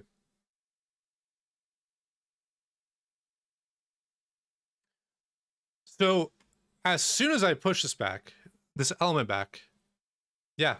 So by the way, if you're familiar with address sanitizer, if you ever work with C++, people who are here probably familiar with Valgrind. Address sanitizer is way better than Valgrind. It detects memory leaks, stuff like that, but it tells you so much more information than Valgrind. So right here, I see, oh, it was freed by this thread at this call stack. So in add integer, this is my code, in add integer, I called pushback, which caused a reallocation of that memory. That's what all this shit says. And it was previously allocated, this memory is previously allocated here on line 10. Cool. That all makes sense. And it tells me exactly where I used it, line 20. Oh no, I've got a dangling reference because I suck at C++. Now it's just so fucking easy to make these mistakes. But there's no guardrails, right? Even if you know what you're doing, you'll make this mistake eventually. Yeah, so basically what ASAN does,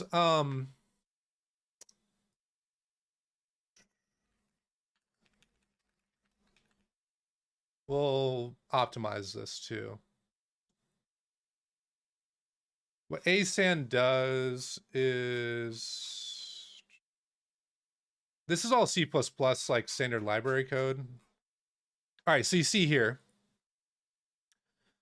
this is somewhere in the program. I actually don't know where exactly. This looks like it's in, again, C++ standard library code. But regardless, you can kind of get the point. What ASAN does is it instruments the binary so that each time you do a load or store from a dynamic memory location that it cannot optimize away at compile time, it inserts this function call. And this function signature is something like memory location and size. And then ASAN checks, it has this thing called the shadow heap. So for each heap allocation, it records some metadata about it. And it compresses 8 bytes into 1 byte and tracks that data in some manner. So it's like, oh, here in the shadow heap, if the value is between 0 to 7, that represents that it's addressable, up to 8 bytes of addressability at this location, or it's in this state. So right now, what I accessed is FD. When the memory was freed, ASAN updated its shadow heap to record that this is freed heap. So it'll track all this shit, and it keeps the shadow memory around for a little bit. So you do get some false negatives sometimes, but you'll never get a false positive. So ASAN calls ASAN report load. It's like, hey, I got this memory address. Like, is this actually addressable? So it checks this, and it's like, well, you know, actually, the number of bytes you're trying to read and where you're reading it from, you're going to overflow.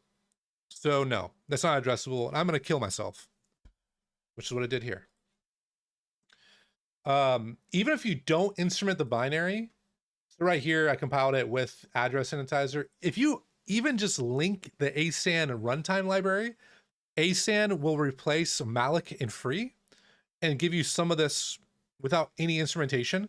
You don't get this shit, but if you attempt to like double free memory or do bad allocations in some manner, it will give you similar reports. Not as rich, but it still works. So yeah. Okay, back to this stuff.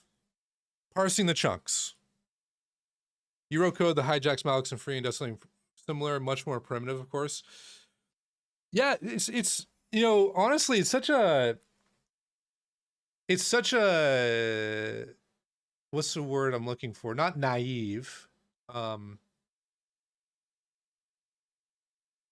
It's such a simple idea, and it's one of those things that, like, honestly, I never even thought about doing it until ASAN. So I'm not saying that like it's a novel idea, right? It's a novel idea, but it's one of those things you don't think about until you really need to do something. And once you do it, it's like, holy shit, that's so good. And then like this ASAN was built by like some Google engineers. So they invested a lot of time into this, and what they did is way better than what I could do. But yeah, just actually realizing, oh, I can hook that stuff. So powerful.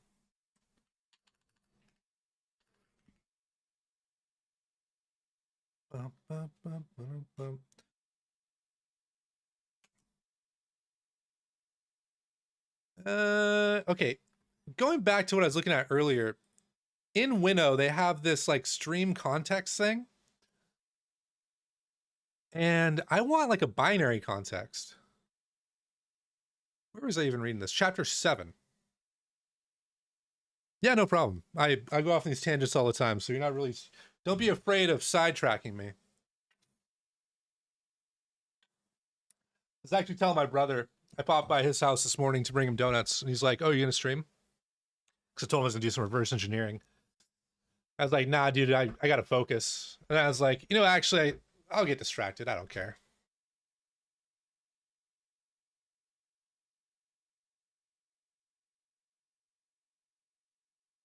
So this works off a string context. How do I work off a binary context?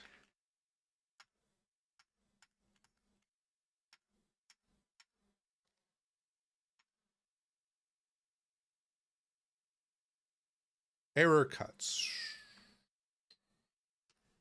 Let's go back to the documentation. Error. Custom errors. So string context. Is string context actually what I want?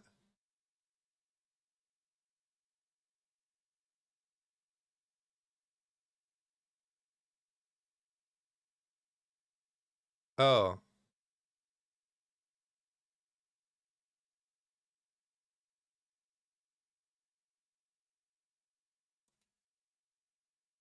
I think I'm supposed to use a combinator for this.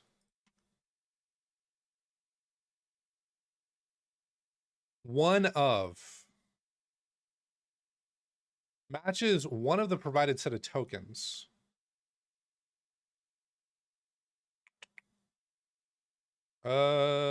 Interesting. I'm gonna ignore this for now. I need to figure out how to do like the proper error management stuff. Let's just panic. Want to panic? Fuck. I don't want to be defeated, you know?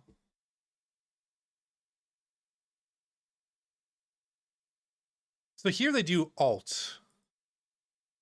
They have like all this list of things. Let's look at the combinators again. Alt choice combinators. Try a list of parsers and return the result of the first successful one. I see.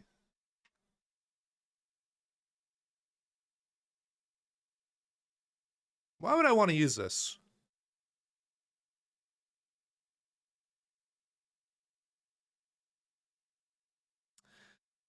Well, kinda. Alt is going to try all of these parsers, and if one fails, it returns an error, which I suppose is kind of what I want.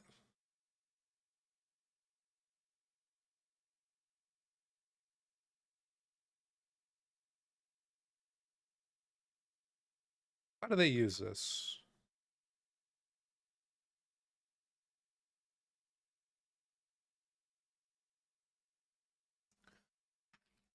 Parse form chunk.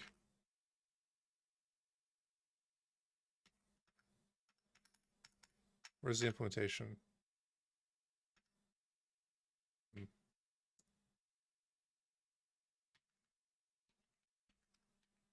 Oops. So let's try this. I'll try the alt thing here instead of matching on my own.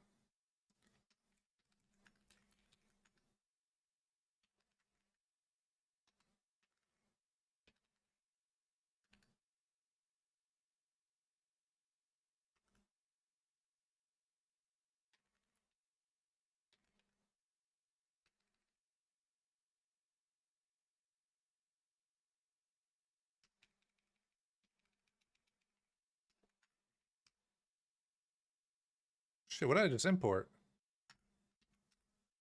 The trait bound, this. Oh, I think I fucked that up.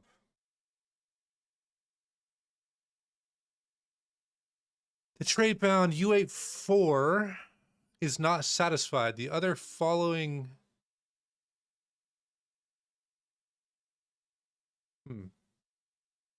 So it's complaining that it doesn't like this type. Does this work? No. Let's try... Maybe I could just do this. What am I working on? The ARMA parser. Basically, like, it's got this data structure here where it's like tag, data, tag, data. And this kind of repeats. And... Oh, man, I'm going to run into issues here for sure.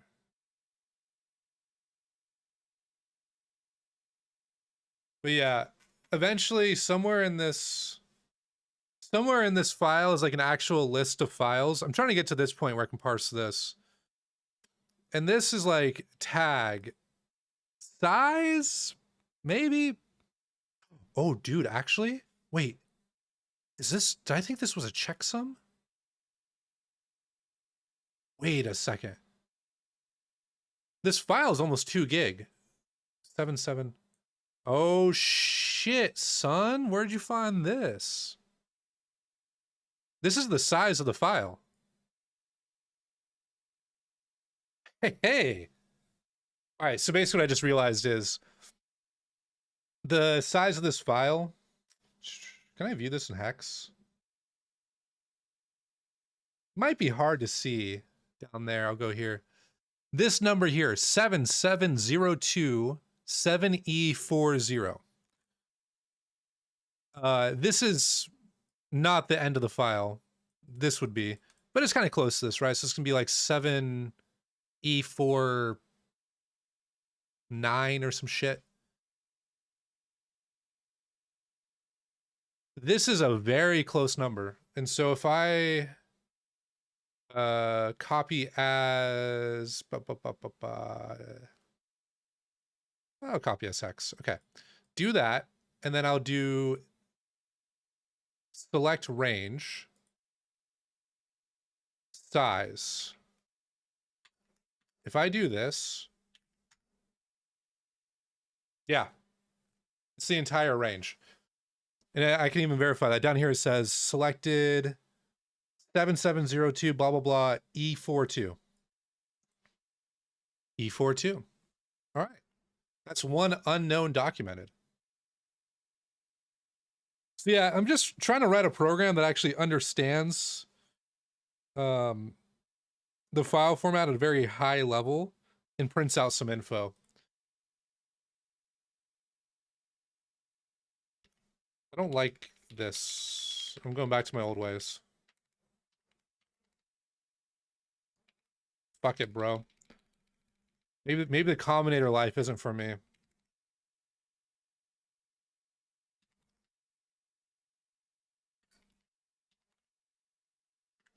And this is fine, actually, because the parser is going to explode as soon as I hit something I don't understand.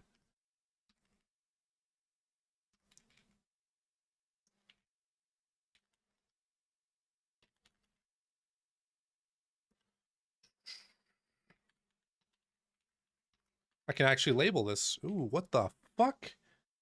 My computer just went into Russian.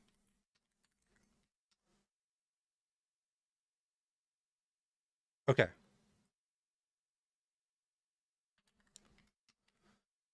So I've got the form down, and then why do I have Russian? Because of Mir Karabli. I have it for no other reason. In fact, sometimes it fucks me up. But I was trying to do the Mir Karabli CAPTCHA. And I thought maybe setting my computer language to Russian would help. It didn't help.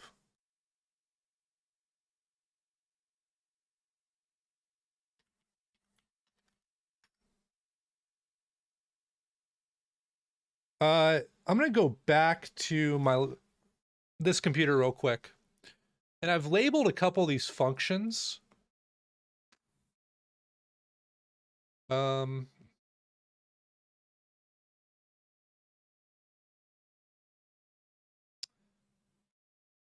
Which function did I actually label? Shit. Oops. Oh, dude, this is so annoying.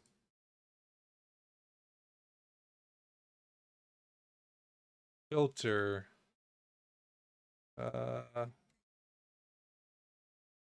Read identifier and by swap, read form header. This one right here. Okay, so this function right here. Oh, I can actually relabel this. Hold up.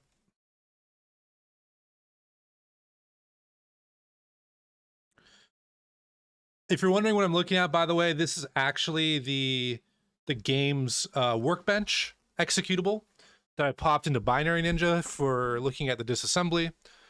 And I can rename this. This is going to be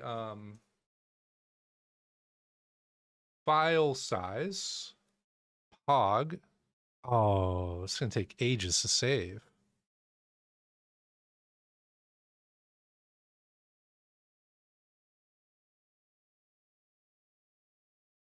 Okay, one of these functions was more interesting than the others. Here, read pack file.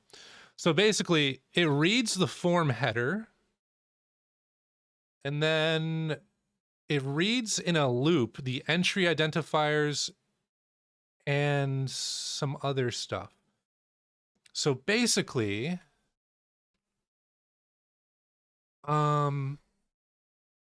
here it reads, we go back. Basically, the order of operations for the game is it reads these two, it reads this U32, This U32, I've already figured that out. I didn't show it, but I just figured that out on my own. In fact, I will just show it. Here in read form header, I labeled all this, by the way. It will call this read function, and then it compares the magic. It reads 4 bytes. How did you disassemble an executable C-Lite code? Dude, disassemblers have gotten really good. If you want a free one, check out Ghidra. Ghidra is written by the NSA. But Ghidra is a pretty good disassembler, and it includes a decompiler too. But basically they do like SSA, what the fuck does SSA stand for? Static single assignment. To basically like translate the assembly to like a higher level language, and then they do like C pseudocode.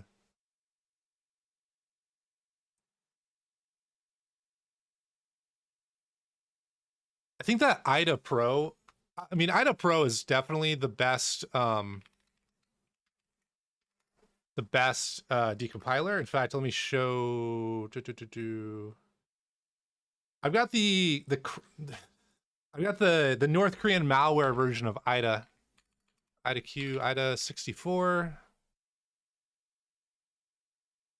There's, if you look long and hard, you can, some people, you know, out there on the internet may have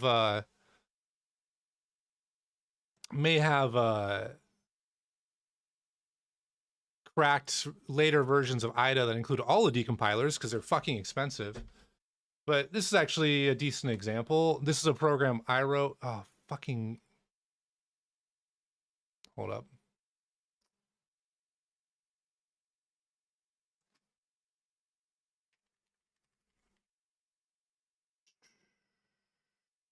Yeah.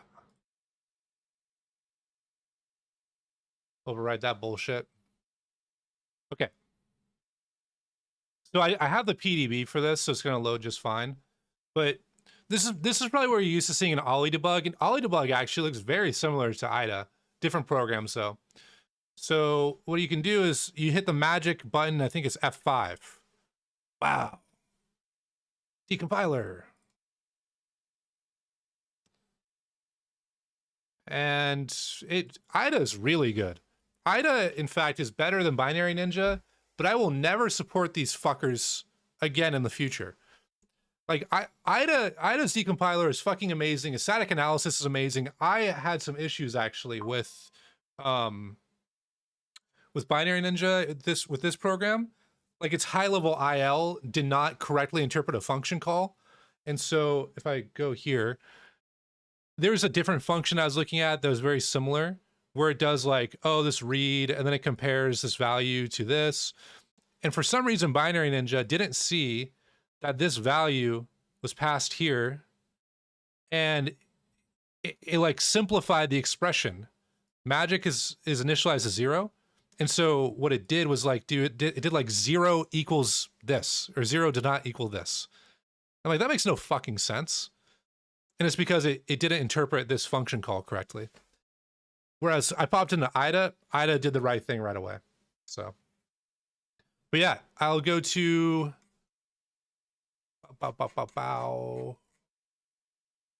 main. No, is this my routine? This is my routine. So yeah, like it. This is my hello world. I load this string. Typically, it would actually show that. I don't know why it doesn't. Oh, because it loads by address. But yeah, it's got this string, hello world. You load a couple other things like the length, whatever, blah, blah, blah, and you print it. So IDA is very good. My problem with IDA is their business model is fucking insane, dude. So I bought IDA Home. And this is actually like a real fucking product offering they have. IDA Home. Almost as powerful as Pro, designed for hobbyists. Great, you're thinking. Where do I sign up? I get one processor family of my choice. I get the scripting and all that shit, great. And also they have IDA free. If you IDA free is actually probably pretty good alternative to Ghidra too, but it uses their cloud-based decompiler. So if you're decompiling something you don't want IDA to see, you need to pay for it. But I was like, oh great, IDA home, dude. I only need x86 or ARM or whatever, you know. So I bought it, and the motherfuckers in their billing department, like, okay, for one, IDA just recently allowed you to buy direct from them. Previously, you used an IDA reseller. So you go to their partners, and you're like, okay, well, let me contact these guys. And you'd contact these guys, and they'd send you a fucking disc. Send you a goddamn disc in the mail. And you use that disc to install it. But now you can buy direct from Hexrays. So you say, oh, I want to buy. Yeah, they still did. Hold up.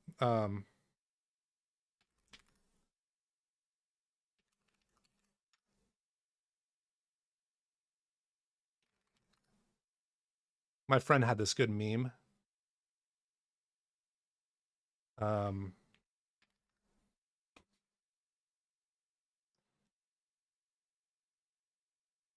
Shit, a friend of mine had a good meme they made where they actually had the IDA disc with like a line of cocaine and like an NSA business card. But anyways, so yeah, I go to buy it and I don't get the product immediately. I have to wait for them to email me, and they say, hey, can you email us from your business email address? And I'm like, designed for hobbyists. Home. Why do you need an email from my business email? So whatever. I tell them I work for blah, and I email them from my company email address. Like I forward it to myself, reply all. And then they're like, great, can you email us again? It was so fucking dumb. In fact, maybe I have the email. Can I show it?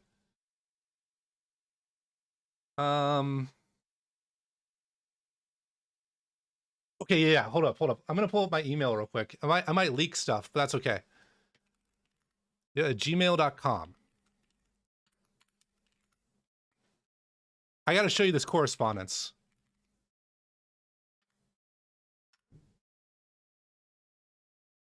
I'm gonna censor this real quick. Hold. Because I don't want to leak my work email.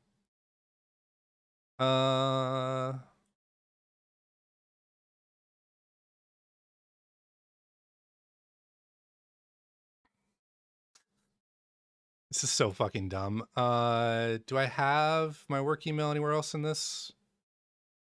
No. Wait, hold up. There's two things here. This is so fucking funny. Let me load up another Paint window.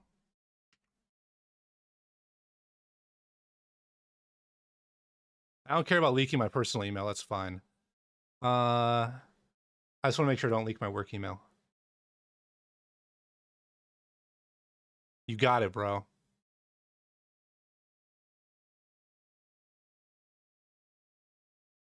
Okay, this is so fucking funny. I gotta close out of my Gmail tab so I don't leak that. All right. So, this has my order ID and all that shit. Whatever, I don't give a fuck about that. Dear Sir / Madam, let me highlight this. There. I don't use Paint that often because I don't use Windows. This. Dear Sir / Madam, thank you for your order. Please, could you contact us from your corporate email? This is for verification purposes only. Verification of what? I bought IDA home. So I say,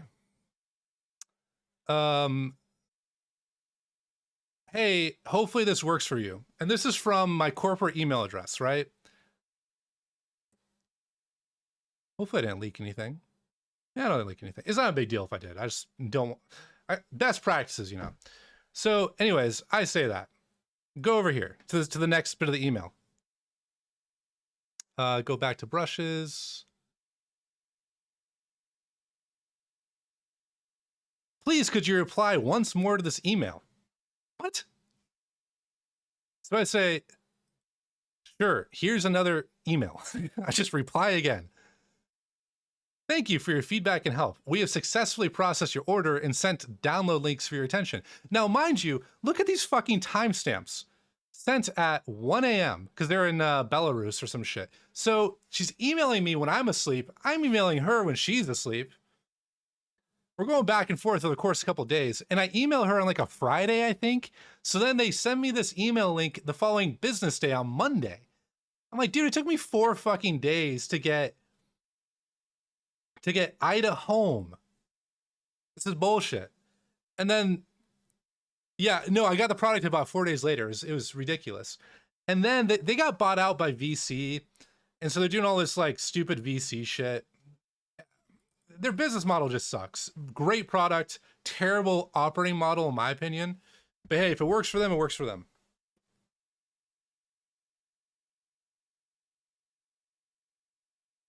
I actually do have an email similar to that. I should have used it, but I didn't. And it's not really that, like, Hexrays is the gold standard.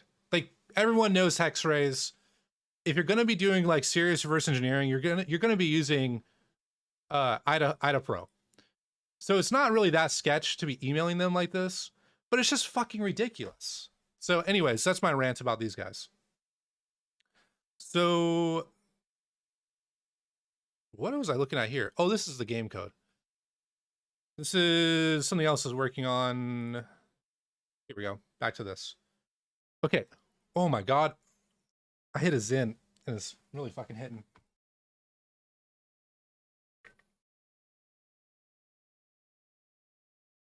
To be honest, I'm surprised I'm not blacklisted from buying a license, because if they ever catch you using a crack, they will actually ban your IP address. And they'll ban you from using IDA again in the future. Bureaucracy. I moved within my company, one of the big tech Silicon Valley companies, a different position because I moved to a different organization. I had to apply the job. Oh, dude, within the company? Yeah, I've had to do that too, actually. I don't think I had to send in my resume, but I still had to like apply for the role and shit. It's kind of funny.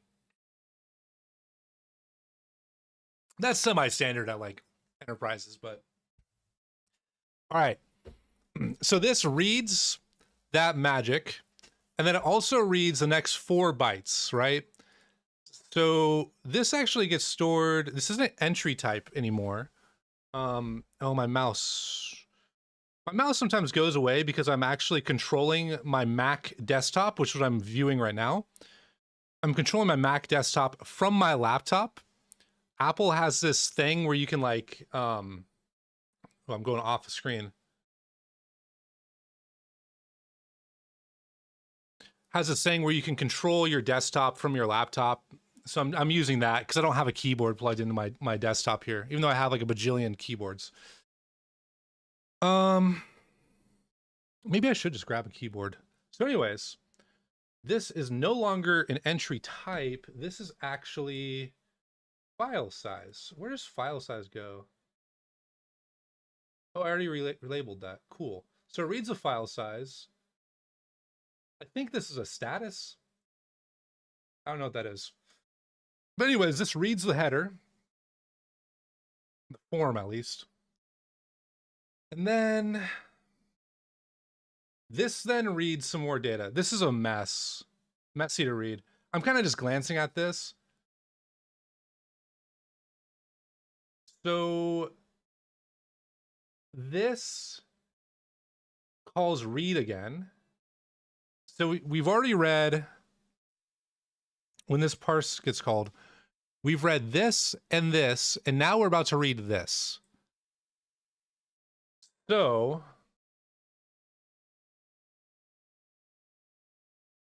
that's this read call. And then arg2. This is some identifier.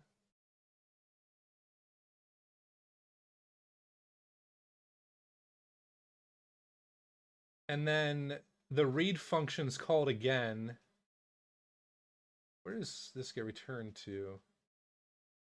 Okay, and then this is like I'm just gonna name this U32 data. This is, I don't know what this necessarily is yet. And then it does a byte swap. And how I know this is a byte swap, I haven't even validated this, but this just does a bunch of bit masking and shifting. So they take the upper, what are they doing? They take the upper 24 bits and they AND that with display as decimal. They shift this 16 bits. Yeah, they're doing like just a bunch of bit twiddling. I assume this is a byte swap. So they're going from big endian to little endian. And this is going to be the U32 data be swapped. So this reads the next 8 bytes. And it returns back, I want to say this is a size, honestly, but I know it's not a size. What's zx.q? This is some syntax of, this is not, they don't call it actually, they have pseudo C. The pseudo C is a little fucky, but it's still pseudo C. So I'm looking at high level IL, and basically this is what is the ZX actually? This is just a cast. I don't actually know what the ZX stands for. I assume that's a register. It's taking this register and converting it to a quad word, that's the Q, so a 64-bit integer.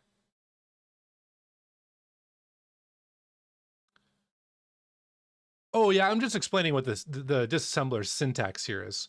But yeah, it's taking this register, casting it to a quad word, and using this data.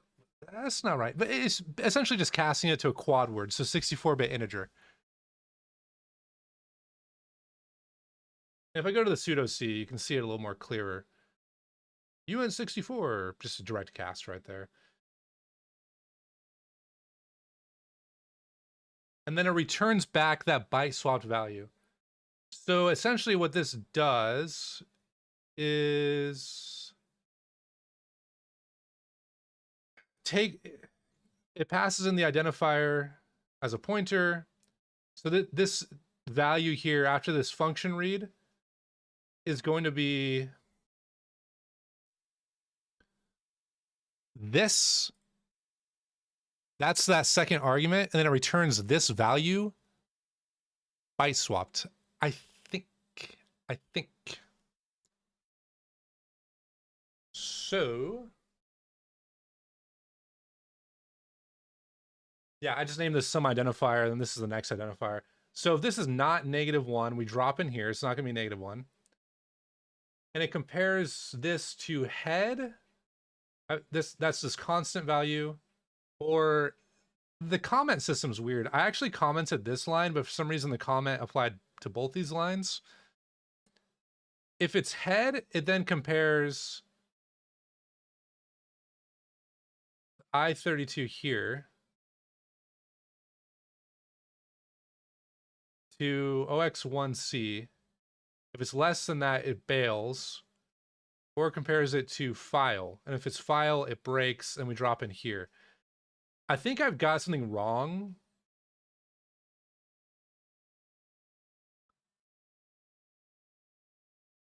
And the reason why I think I have something wrong.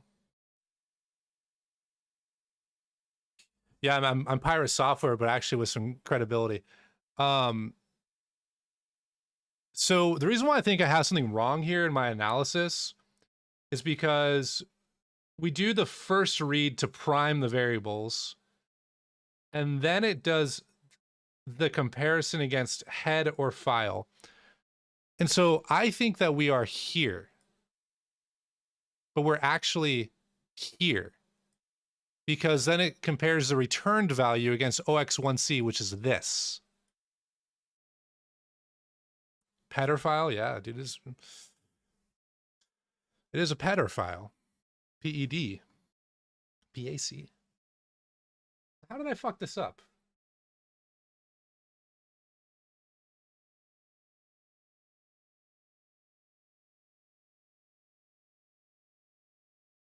Read the magic, read this, blah, blah, blah.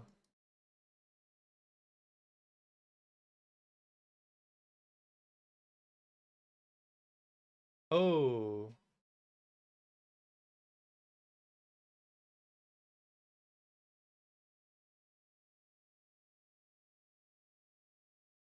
File size. Is this actually the file size though?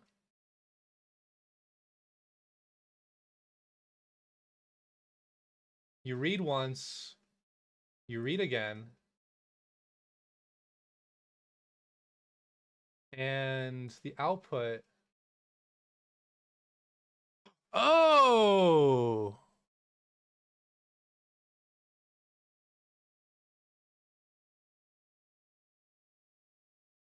Hold up, hold up, hold up, hold up.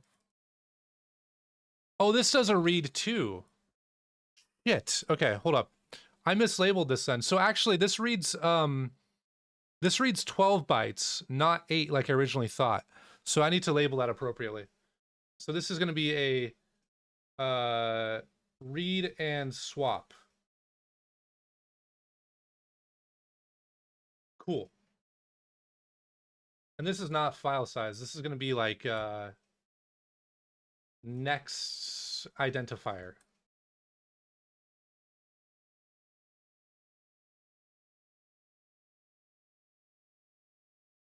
Yeah, so that actually is the file size. This is the next identifier. This is the status. Okay.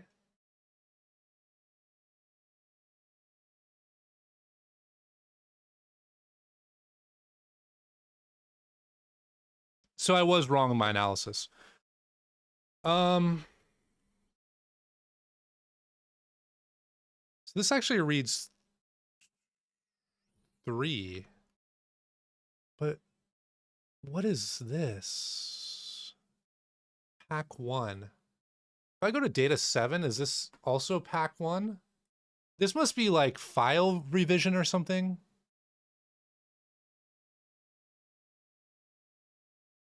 Oh, I was showing the wrong thing, sorry. So data 07, I've been comparing against the first data pack file. The next one, so we read these 12 bytes. This is the next identifier, pack 1, and this is the way that this reads the data, again, it's going to be byte swapped. So it's not going to be in this byte order. It's going to be 31434150. Go back to this, and great. So it reads the form header and it tests the next identifier against pack 1. If it's not pack 1, what do we do? There's an error.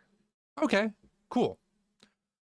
So let's go back to my code. Pack file type. Enum pack type. Pack 1. I don't know.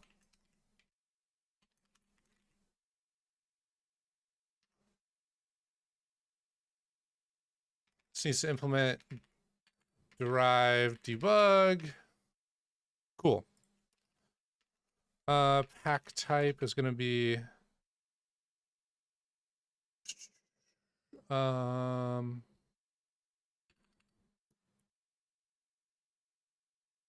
take U84, take for usize a parse next. Again, oh fuck, I'm gonna name this, instead of buff, input. That'll make this a lot more clean. Try into.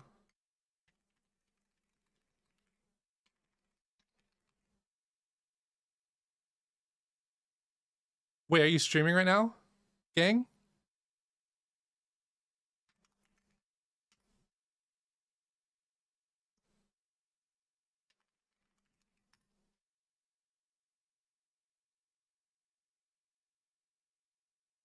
Look at this loser.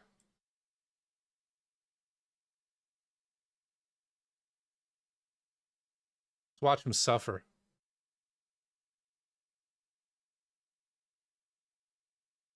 Put it up here. Get that a little bit smaller.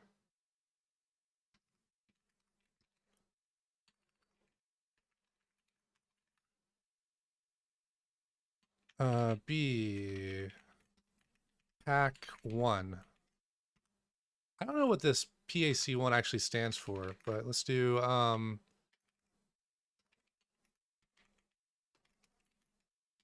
pack type, or pack file type is going to be this.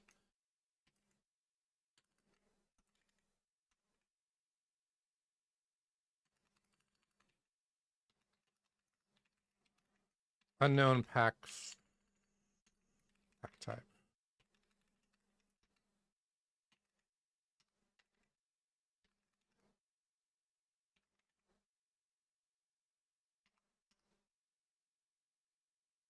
Why am I erroring so much? Oh, pack type bytes. Expected one of these. Why does it expect that? Oh, because I put a comma there. Bless.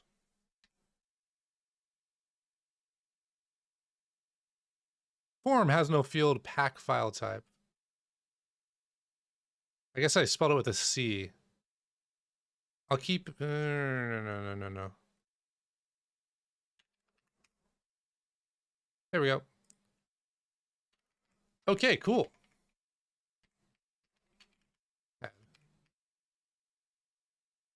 And actually what I could do is this. Let's isolate this code. Oops.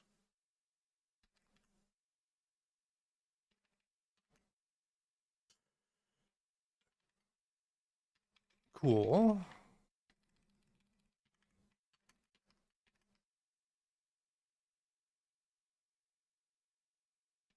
I can actually reduce this.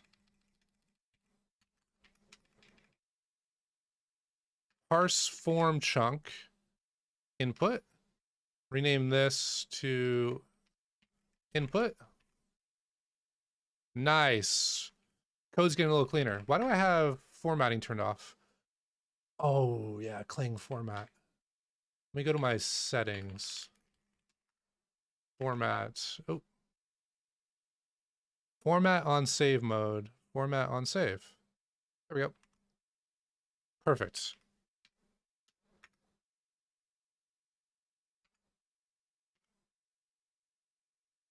Oh my god, he got black ribbons. Do I have caps lock on? I do have caps lock on. Parse head chunk.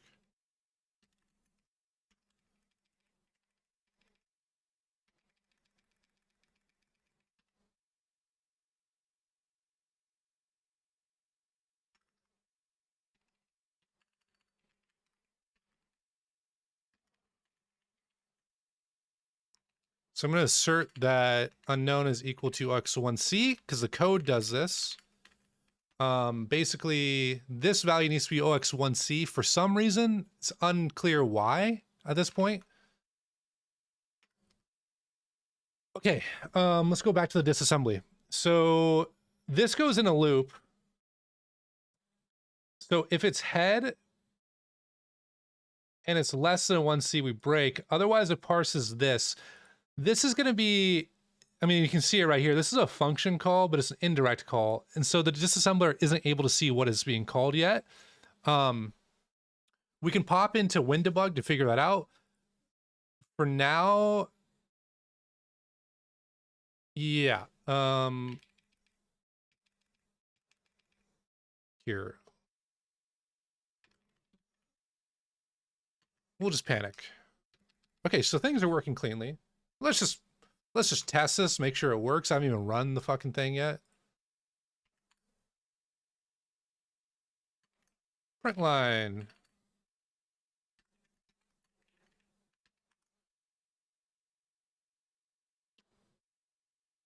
Parse pack.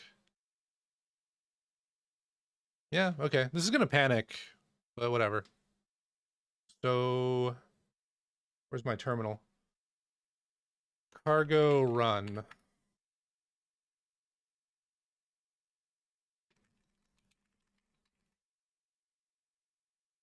And we're gonna pass it data.pack.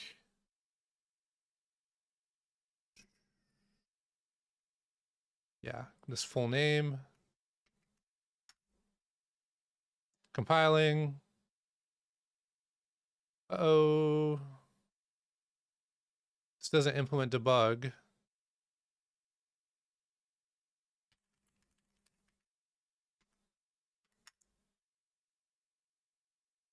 Unexpected argument. Oh, it has a space in it? It does have a space in it.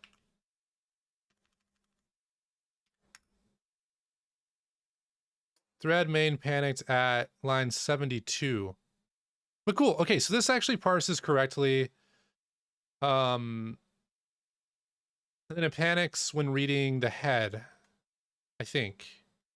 Yeah, panics right here. So it started reading the head chunk. It parsed successfully the first like form chunk. Pretty good.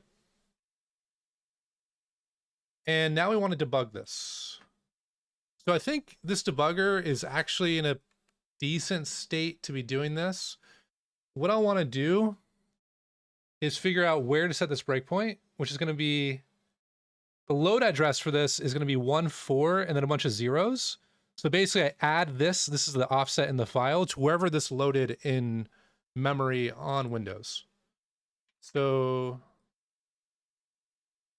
dude, Gang's got a killer game ahead of him. Look at that. 113K, that's pretty big. Okay, so this is the load address for the module, and the number, the offset of the file is 0x2125E2D. And this looks about right. So there's a bunch of comparisons to this shit. We'll set a breakpoint here. We're going to try to figure out what the fuck this calls. Disable that breakpoint. Disable that breakpoint. Cool. We're going to step into this.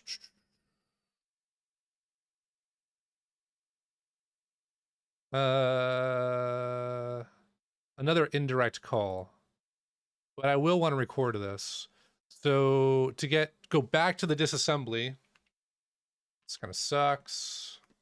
Let's go to Speed Crunch. I think, is that the same address? From the one from earlier? DBA 50K. Cool. Oh, shit, Josh has hit me up.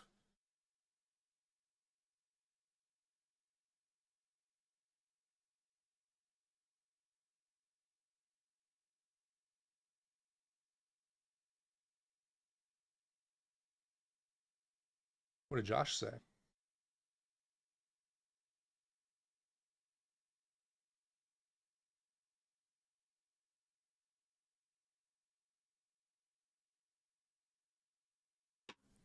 Damn, if I'm driving to West Seattle, I can't really be drinking. That's okay. Dude, look at that. Big damage, 164K. Let's let Gang know.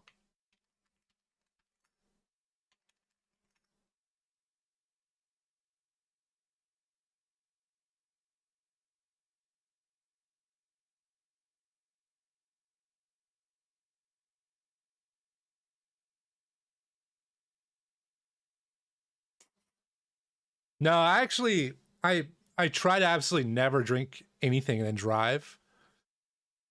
It's not worth it to get a, DUI.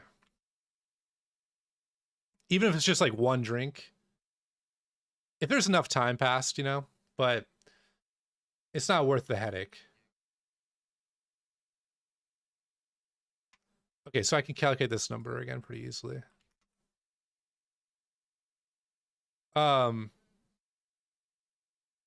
It's Emma's birthday, Lex. And I guess she's doing it in West Seattle.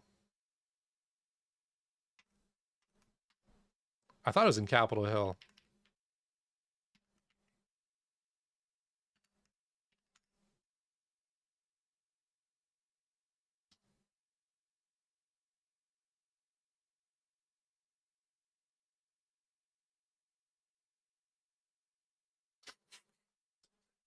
Fucking guy. I think his audio is going to cut out here for a sec.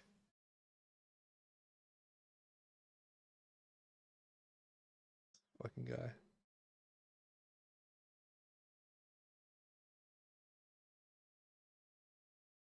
Where did you get the modules base address from? Here, let me show it again.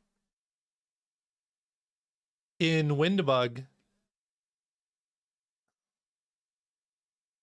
if you type LM, stands for like loaded modules or some shit, it'll print out all the modules and their start address and end address. So here, this is the module that I'm working with. Just grab this.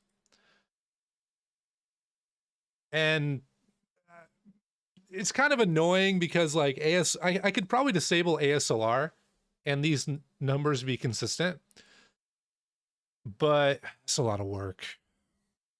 So anyways, I grab the base address and then just subtract that from this number to actually figure out the file offset. And then when I go back, oh wait, Gang's about to die.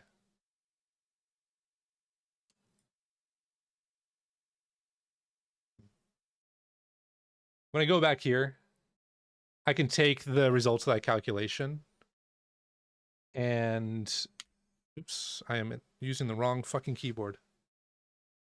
There we go.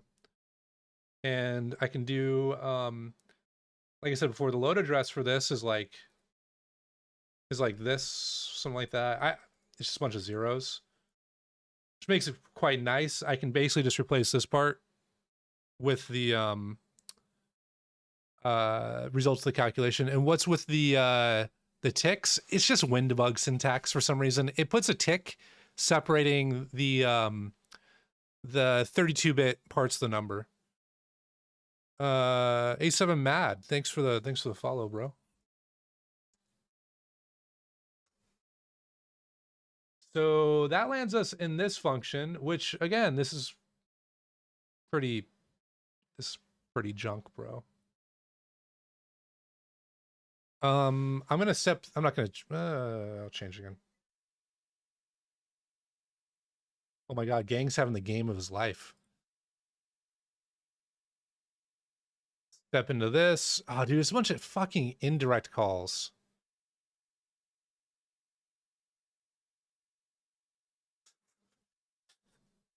Okay, my suspicion is that what this is actually doing right here, what is this var 178? Where does this come from? var 178 is null pointer. It never detects an assignment. So I think this is actually probably an error with the high level IL. Somewhere in here, I'm guessing that there is another load.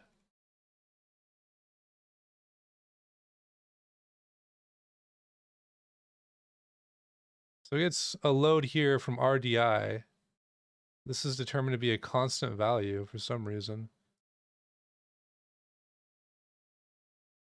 RVP plus OX80.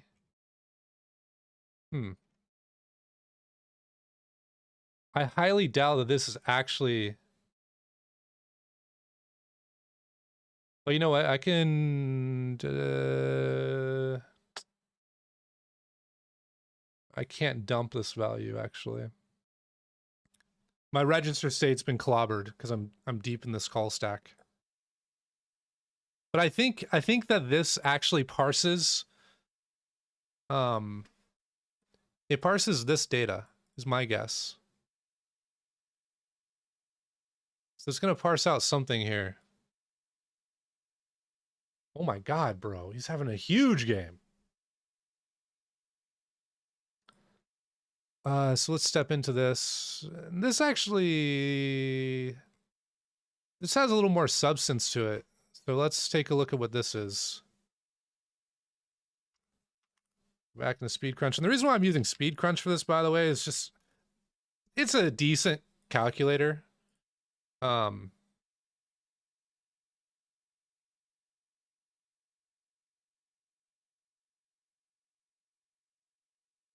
a decent little calculator, but it's just easy to actually do these calculations over and over again. 1AD0F90. Okay. Typing in the wrong goddamn computer again. I really need to grab another keyboard. 1AD0F90. Okay, so this is the function I was just looking at. And this one This, just by looking at this, you can see, where did I see it? Right here, they've got like this critical section bullshit.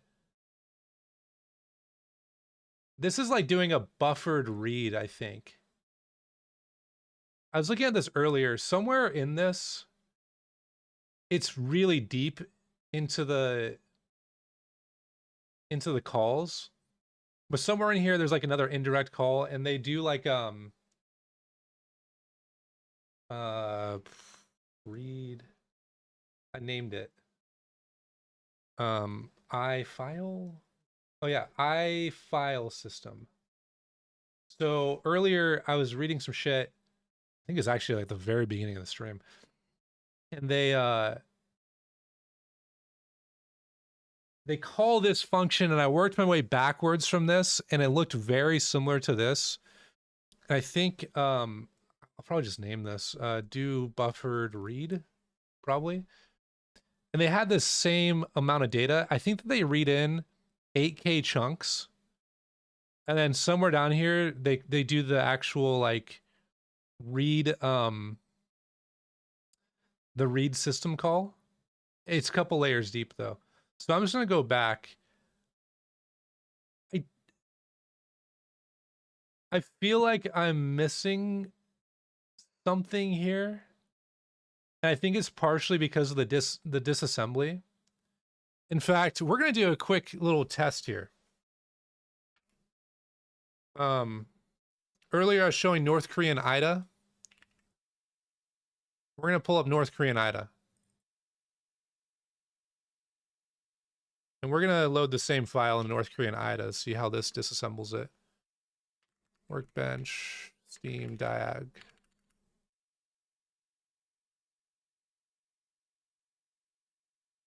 Why do I call it North Korean IDA? It's a really great question, and I should have mentioned it earlier.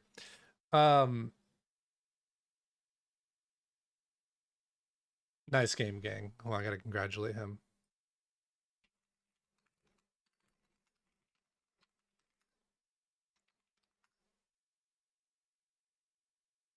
Yeah, it's a version of the game of the program that was cracked by some scene group apparently, but that scene group turned out to be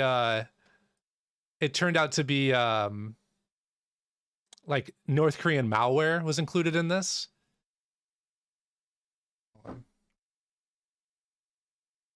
IDA Pro North Korean malware.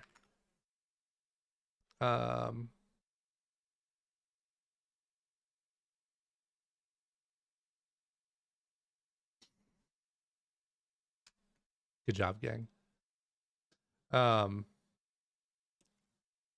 So yeah, they fuck this. Give me the source article. Is Esset, right? Esset? Yeah. Oh, motherfuck. Whatever. So I can actually read this one. Esset Research discovered a Trojanized IDA Pro installer distributed by Lazarus APT Group. Attackers bundled with the original IDA Pro 7.5. So basically, this version I'm using is that version, but they fucked up the malware somehow where it actually like didn't load or something.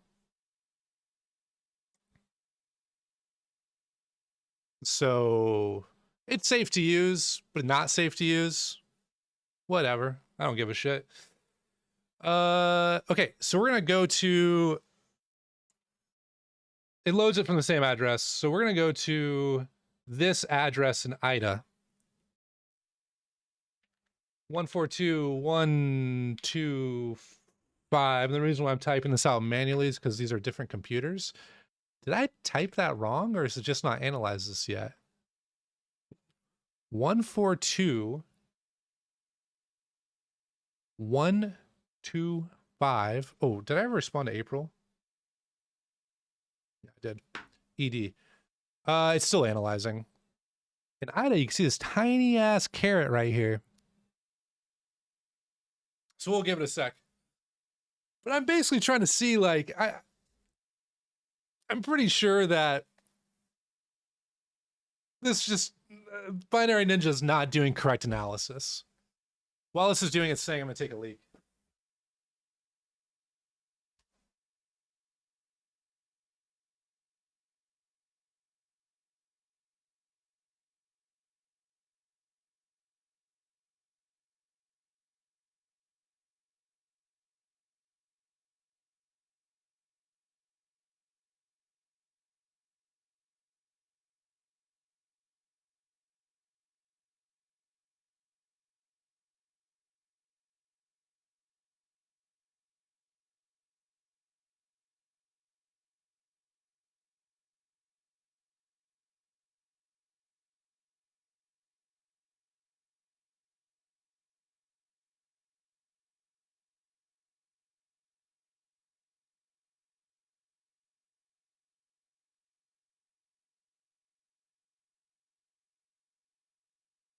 I'm back.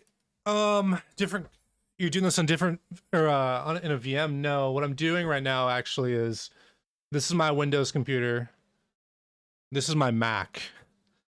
So I'm streaming from my Mac. Oh shit! While I was jumping, I actually analyzed. GG. Um, but I'm streaming from my Mac. My Windows PC is being fed to the Mac through a capture card. I just happen to have Binary Ninja set up on my Mac, and my Mac is it's pretty powerful. So it's a like M2 Ultra or some shit Mac Studio. So I figured I'd just do the disassembly and analysis there. Hit the magic button, F5. Okay. Hexadecimal. Actually, see, this is I don't understand why I can't do this in Binary Ninja, or maybe I can, but I just can't fucking see it. Wow, that's so much cleaner already. This is kind of gross though. So let's work our way back. Okay. Yeah, so this is head. So we compare against head. If it's less than OX1C, we go to this, basically corrupt file or some shit. And then we make this call.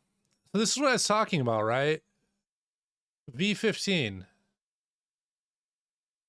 Where does this come from? And also the arguments to this are fucking different. What the hell?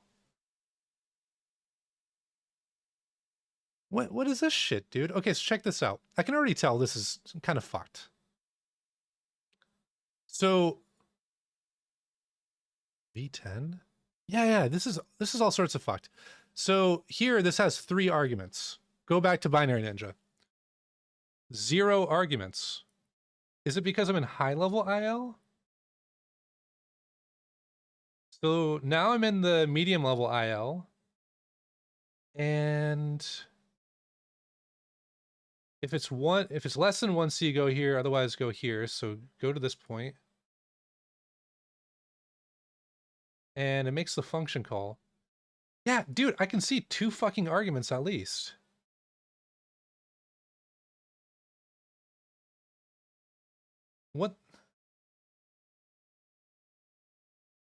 What the hell?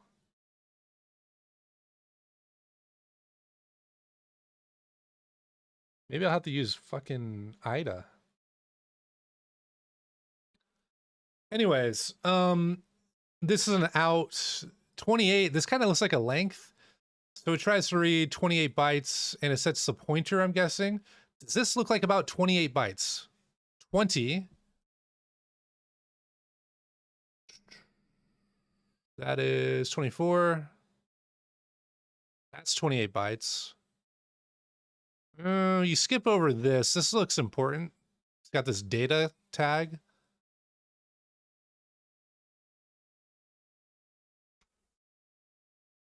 How is V10 used?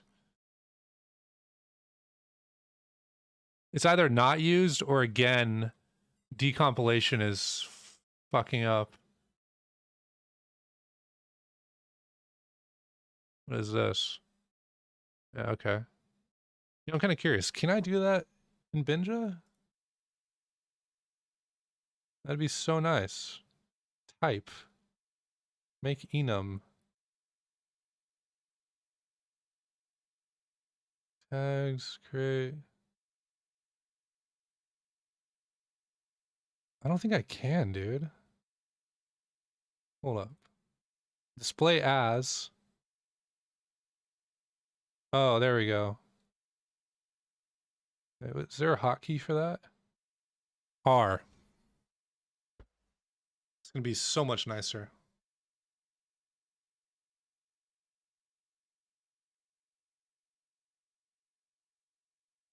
R for retard. That's what I am.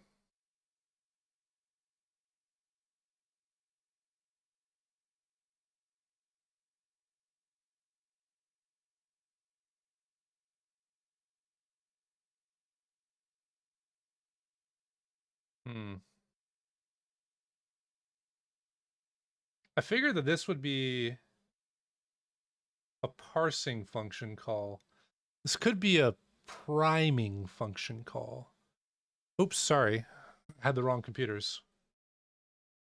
Yeah, anyways, I press R on these. And suddenly those magic constants become character constants, which is nice. But yeah, I figured that this would be a parsing function call, but it looks like it's priming. Oops, sorry, not that one. This one. So what does this one do?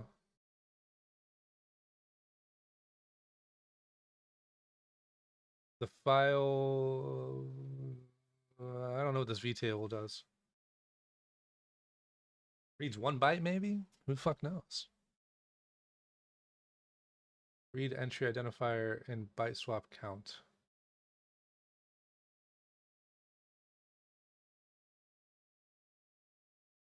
Oh, it grabs the parent? That makes no sense. Get file parent? I don't know. It's probably a base class or something.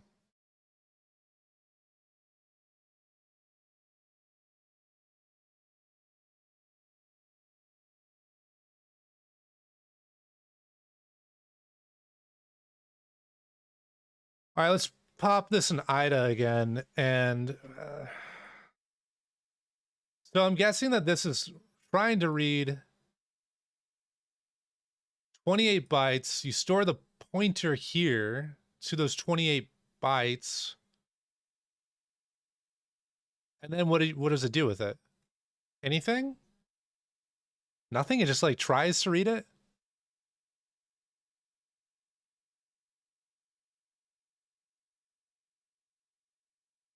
I'm not gonna get too lost on this. We'll skip ahead. Okay.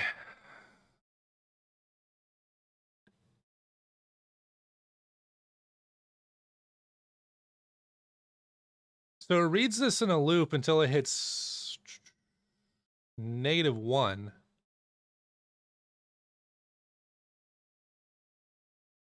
I have a feeling this could be just advancing 28 bytes. Let's go back to this structure. So it reads this, and then it goes 28.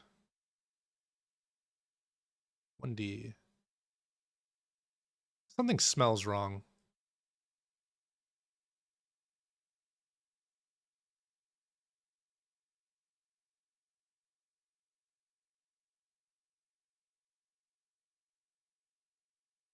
This kind of looks like a size. Let's take a look at this. Things aren't aligning correctly, but I'm just kind of curious if this actually is a size. Control Shift C. And then select. The fuck is the select? Select range. We're gonna go from here.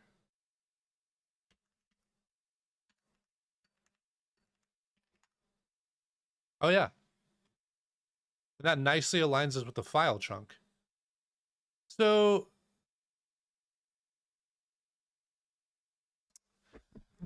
how is...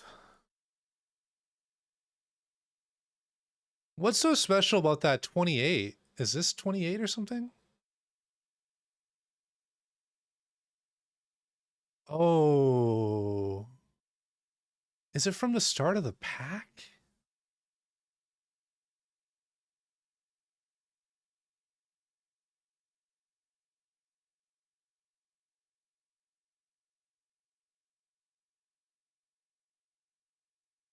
For what it's worth, there are open source implementations of this, but I don't want to look at other people's work because I don't want it to make assumptions or influence how I view this, right? Like I was actually looking at some of these last night. I'll show you this.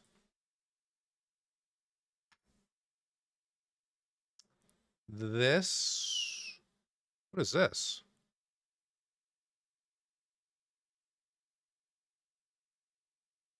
Checks for safe reading conditions. This handles errors, whatever. So basically what these guys do is let's look at read form, for instance. Oh, they actually read the size. Okay. In this one, which I was looking at originally, read form. Well, they do have the fucking form size. God damn, bro. And then read head.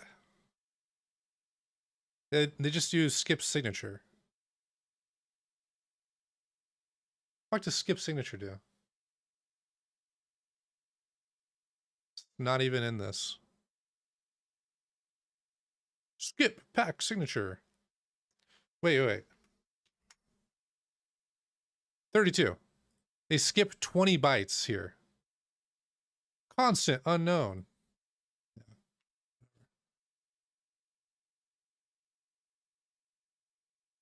I think they actually just, in the file, maybe they just seek here.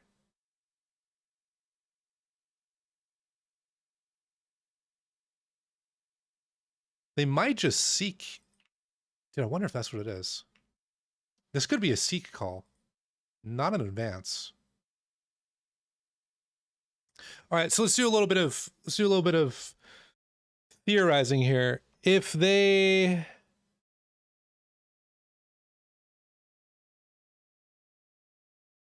wait, I thought this was hex 28. It's decimal 28. So if it's decimal 28, oh, it's 1C. So from here, oh, that's kind of interesting. This is the signature size, and then they do 1C. Ah, there we go. That solves the problem. Misinterpreted decimal as hex. Okay. So this is going to be signature length.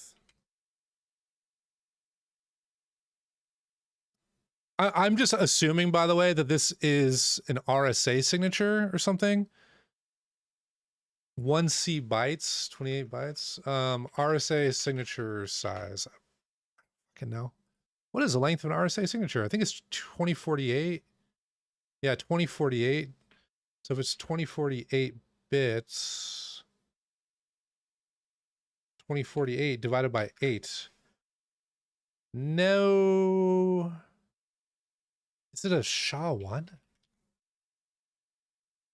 I think a SHA-1 is 20 bytes. Yeah, it's 20 bytes.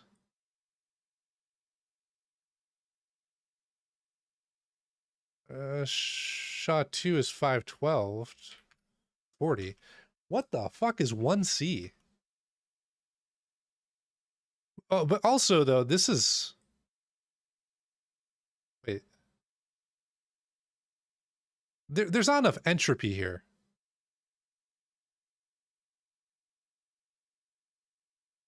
I think that this is probably a signature of some kind. These are some other bytes. I don't know what this is.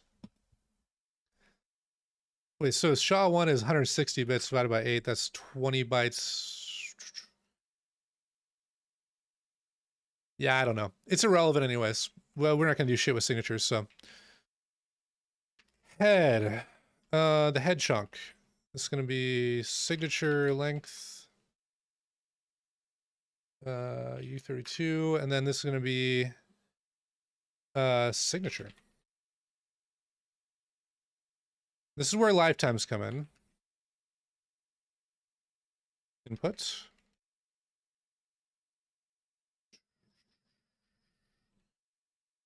Input. U8. Cool.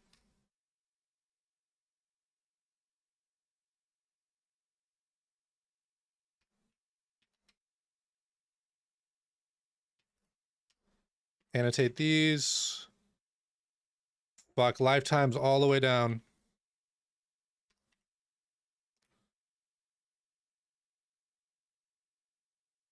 Wait, this is actually the input. I misannotated this one. Chunk.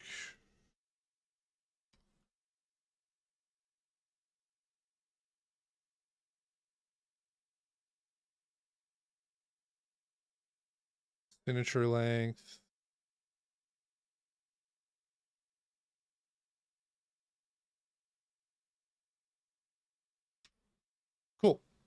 So now we've got proper lifetimes all the way down. And what I can do here for the head is just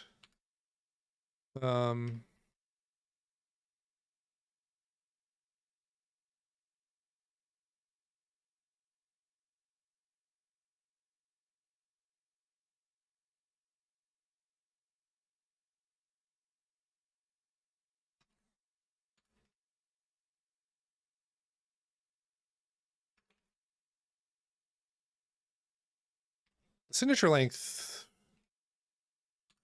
I don't need to actually specify that in this because it's implied there. Does this work? Perfect. Okay. So now we have the head chunk. And then the data chunk, I already know just from looking at it.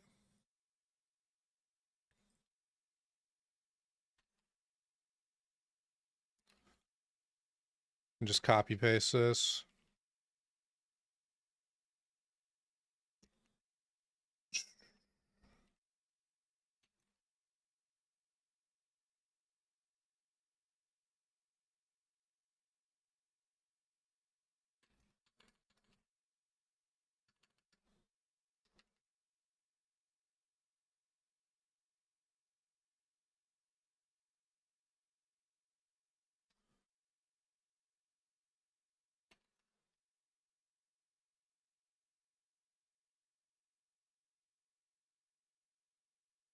Perfect.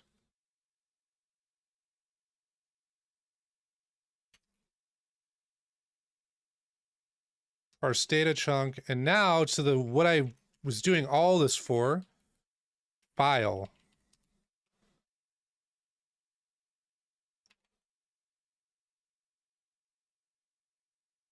Parse file chunk. Oh, what up, Burnout?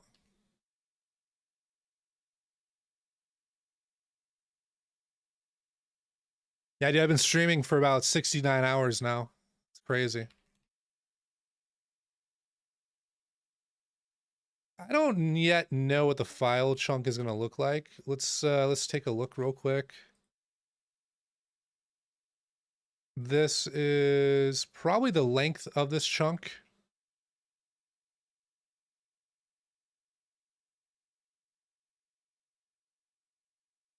Two, three, four.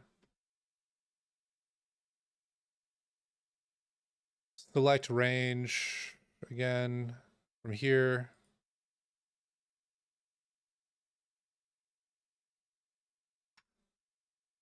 I'm off by 1. Why am I off by 1?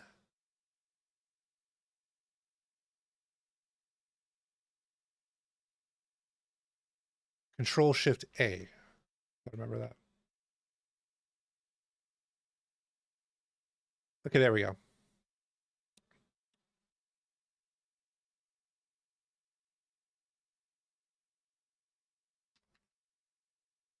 Okay.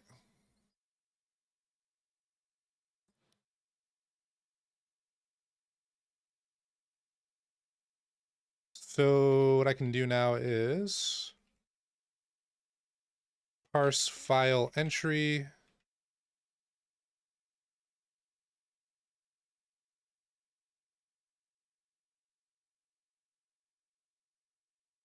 Oh, it's not too bad, Burnout. You get used to this shit.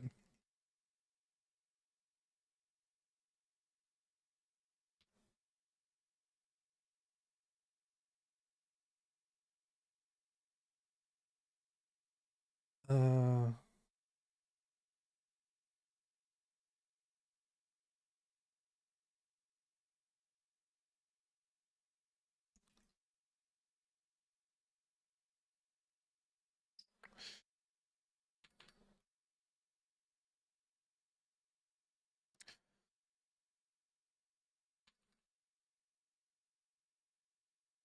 how do I want to do this?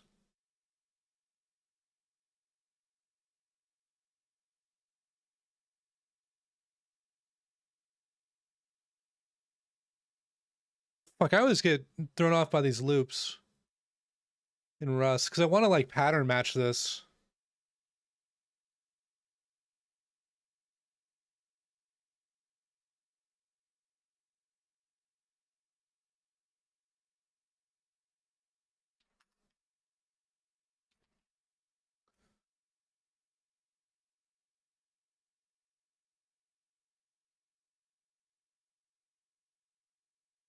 Hmm.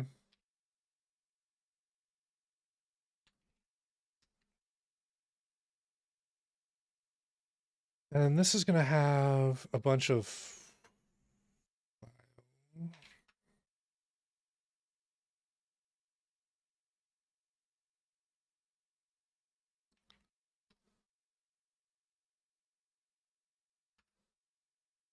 think this is going to be...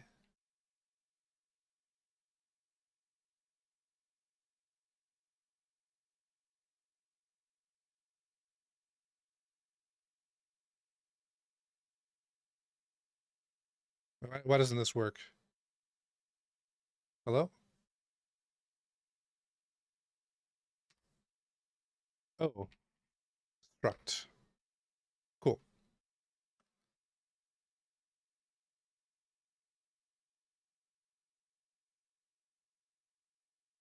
Then for each one of these...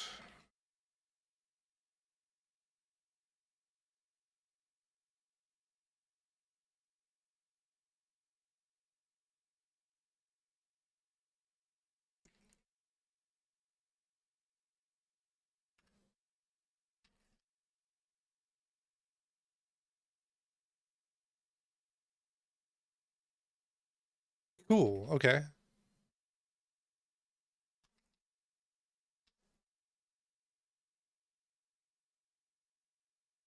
Expected chunk. Why did you expect a chunk?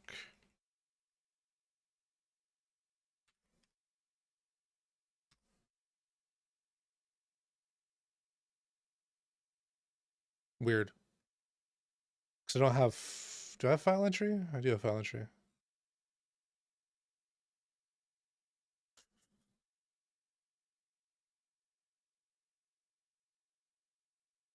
What is up with this? Oh, parse file chunk. Parse file entry. There we go.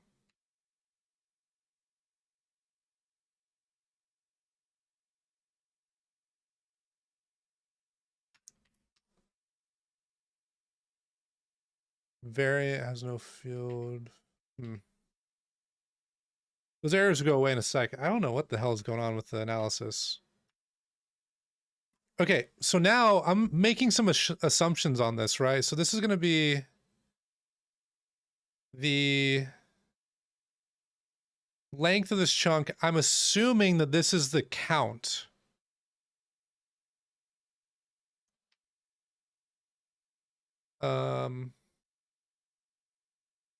Entry count, BEU32. And then assert equal entry count and entries.length. Actually, can I just do this? I think I can. Cool. Why? Oh, that's why it didn't go away.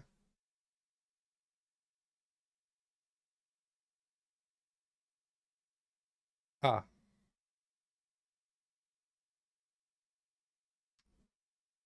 Well, there you go. Now they go away. Cool.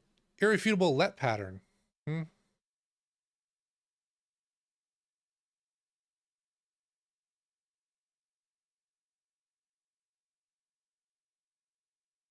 I guess that makes sense.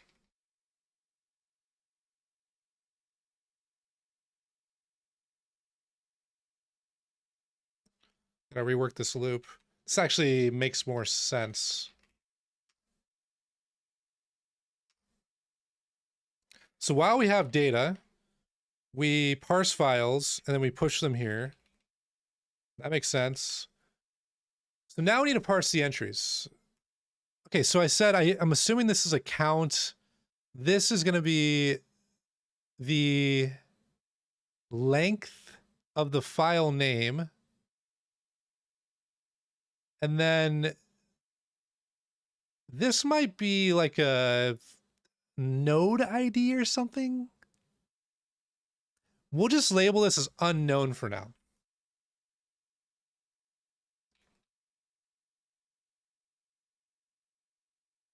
Name length.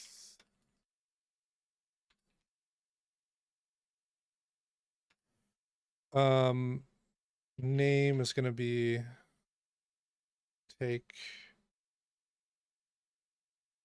bytes.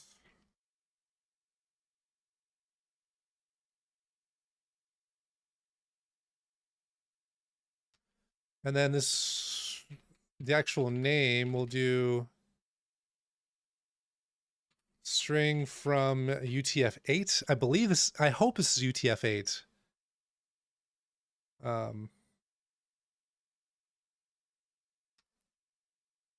Couldn't convert this to that. I'll just do this for now. Invalid UTF-8 file name. To do, use proper error type. Okay. Unknown is going to be beginning in U32 and file entry name unknown is going to be just that, and unknown is going to be U32. Cool. Well, let's let her rip, see what happens. Jesus Christ. What is this? What is being printed here? Hold up. Oh, I'm printing out the fucking data chunk.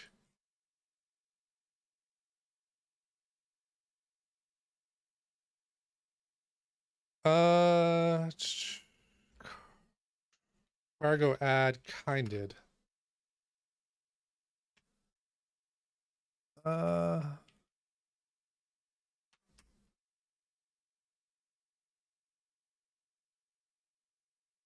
Use kinded.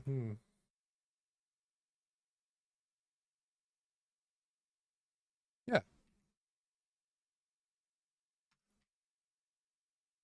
Wait. Kinded? Use kinded. There we go. If chunk.kind does not equal partial equal partial. Let's do all this shit.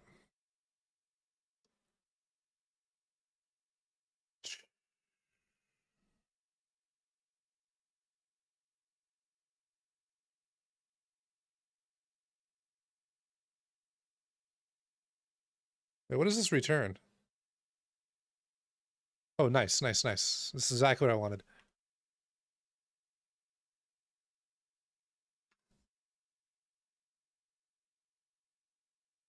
Binary operation cannot be, yeah, okay, well.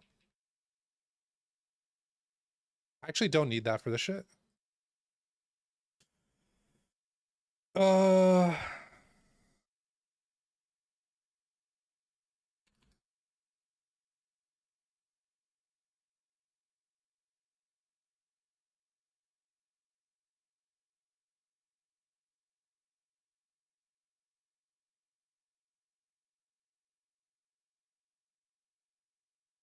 Actually, I don't even need kinded, but kinded will be nice in the future.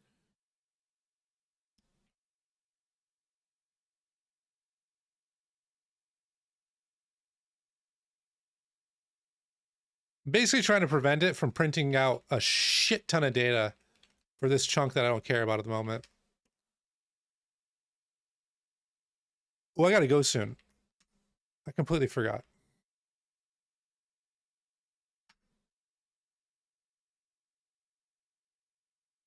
Hmm?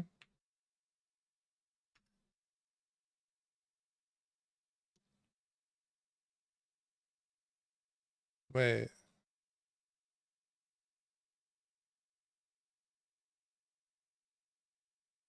So we have a form, we have a head, we have data. Why?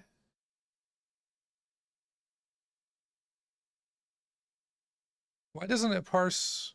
Wait, hold on. Does it even hit this code? We hit the code. Do I hit an assertion or something?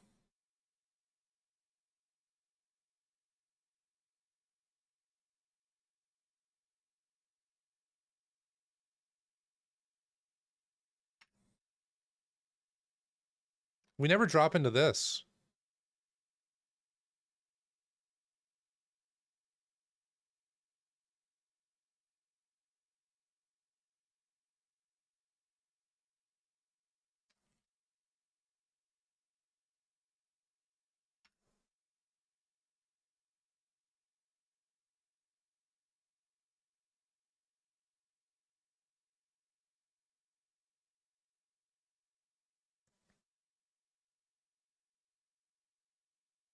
Okay, so we get there.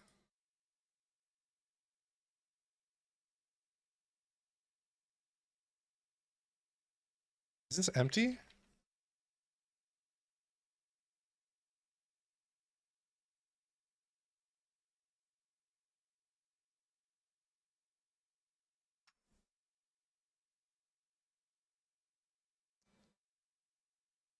This must return an error. Wait.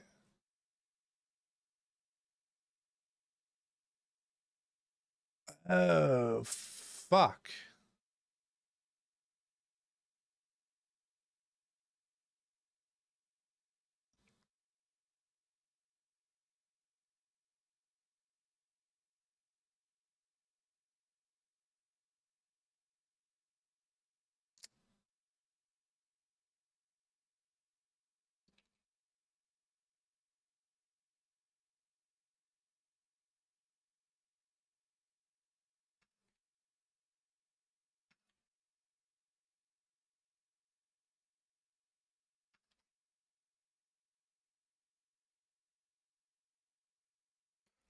So this loop breaks when it encounters an error, and I'm not seeing anything because of that.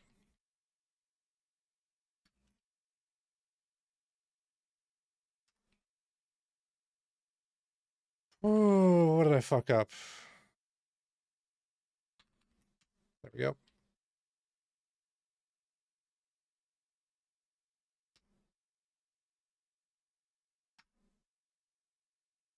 Types differ in mutability. It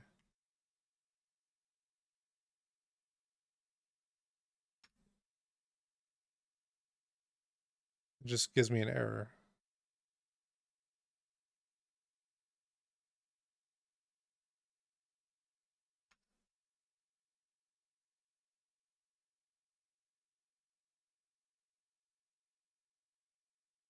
I don't think that's right. What is this number? 7AF3D.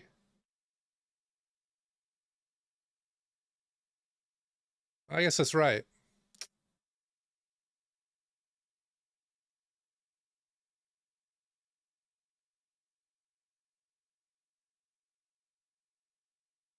Ah. Wait.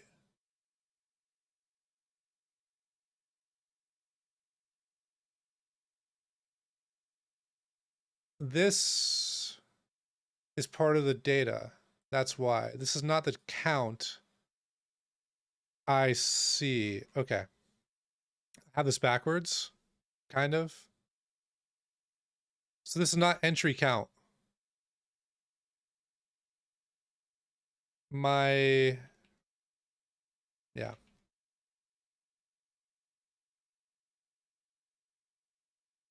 This actually comes first. Cool. I think it should work now.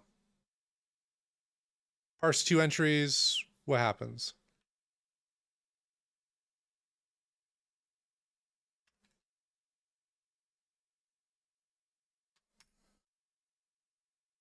AI? Cool.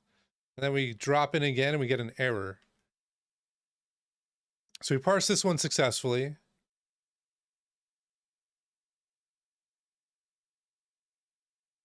Then why does this give me an error? What kind of fuckery am I trying to do?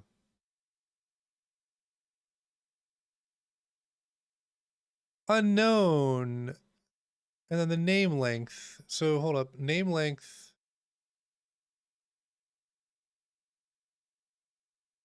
Oh, there's something real fucky here. Is this supposed to be like a byte or something? Hold on. 1, 2, 3, 4. 2, 3, 4. So this is a keyword. There's 8 bytes here.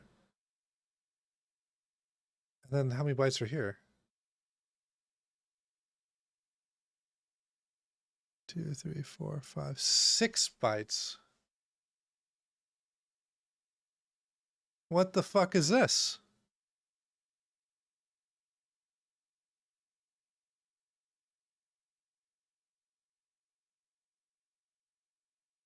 What? Then here? 6 bytes. Why is there only 6 bytes? Wait, so there must be some trailer here. This is the size. And then this is what?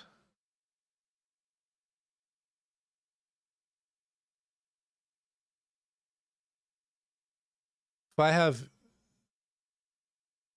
have 8 bytes here and I should have 6, these 2 are extra.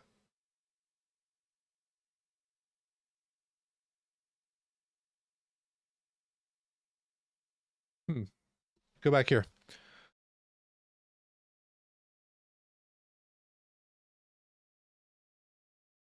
What's up, Scuba?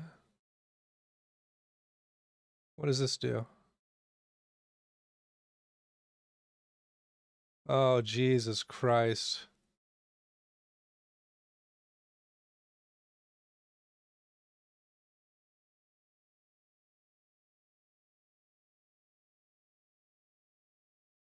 This loop will be important. Damn, son, you're about to leave work? And then get to work streaming. Oh, Jesus Christ, like every day?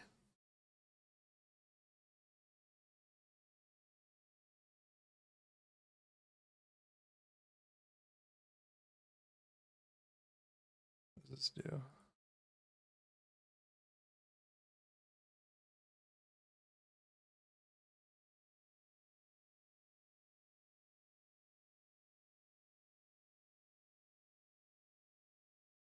Let's go back to Ida. God damn, Scuba, I pray for you, man.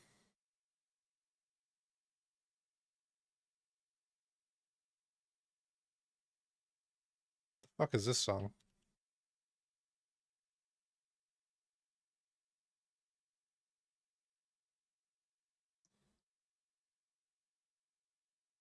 What am I dropping into? So hold up.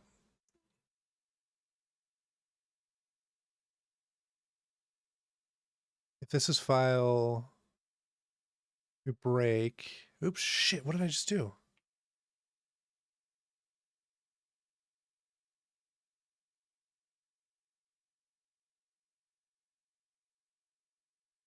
Not the right function call. Oh, that's gross. I don't want to see it.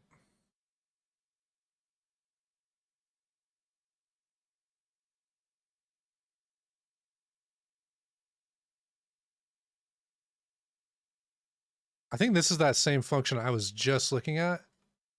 Yeah.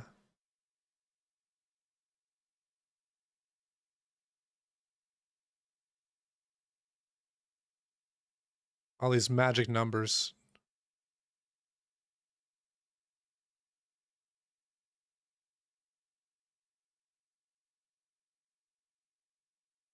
Jesus, why does it keep popping up random? Why are you doing this, Ida? Bit scan reverse? What is this?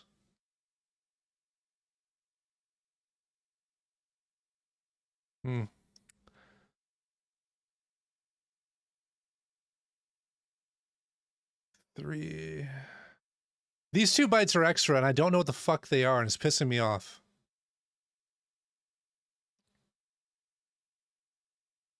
Because I'm pretty sure the way it's supposed to go is like, this is like a file type or something. So this is a folder. This is actually a file. 04. Then this is 02. These must be file nodes or something.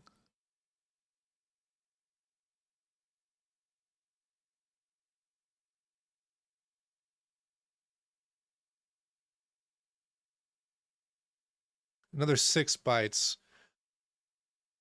Yeah.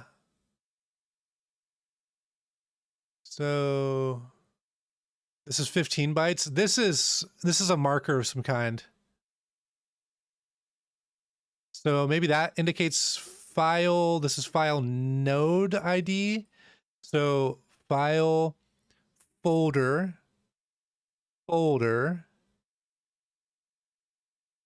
Maybe this is special for root or something.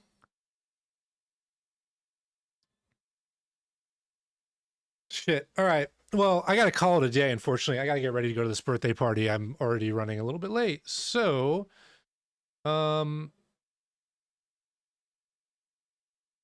see here. I'm going to send the men over to someone who's online.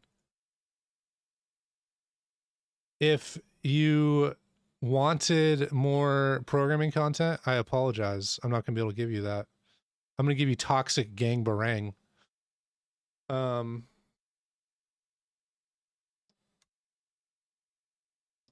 Cool.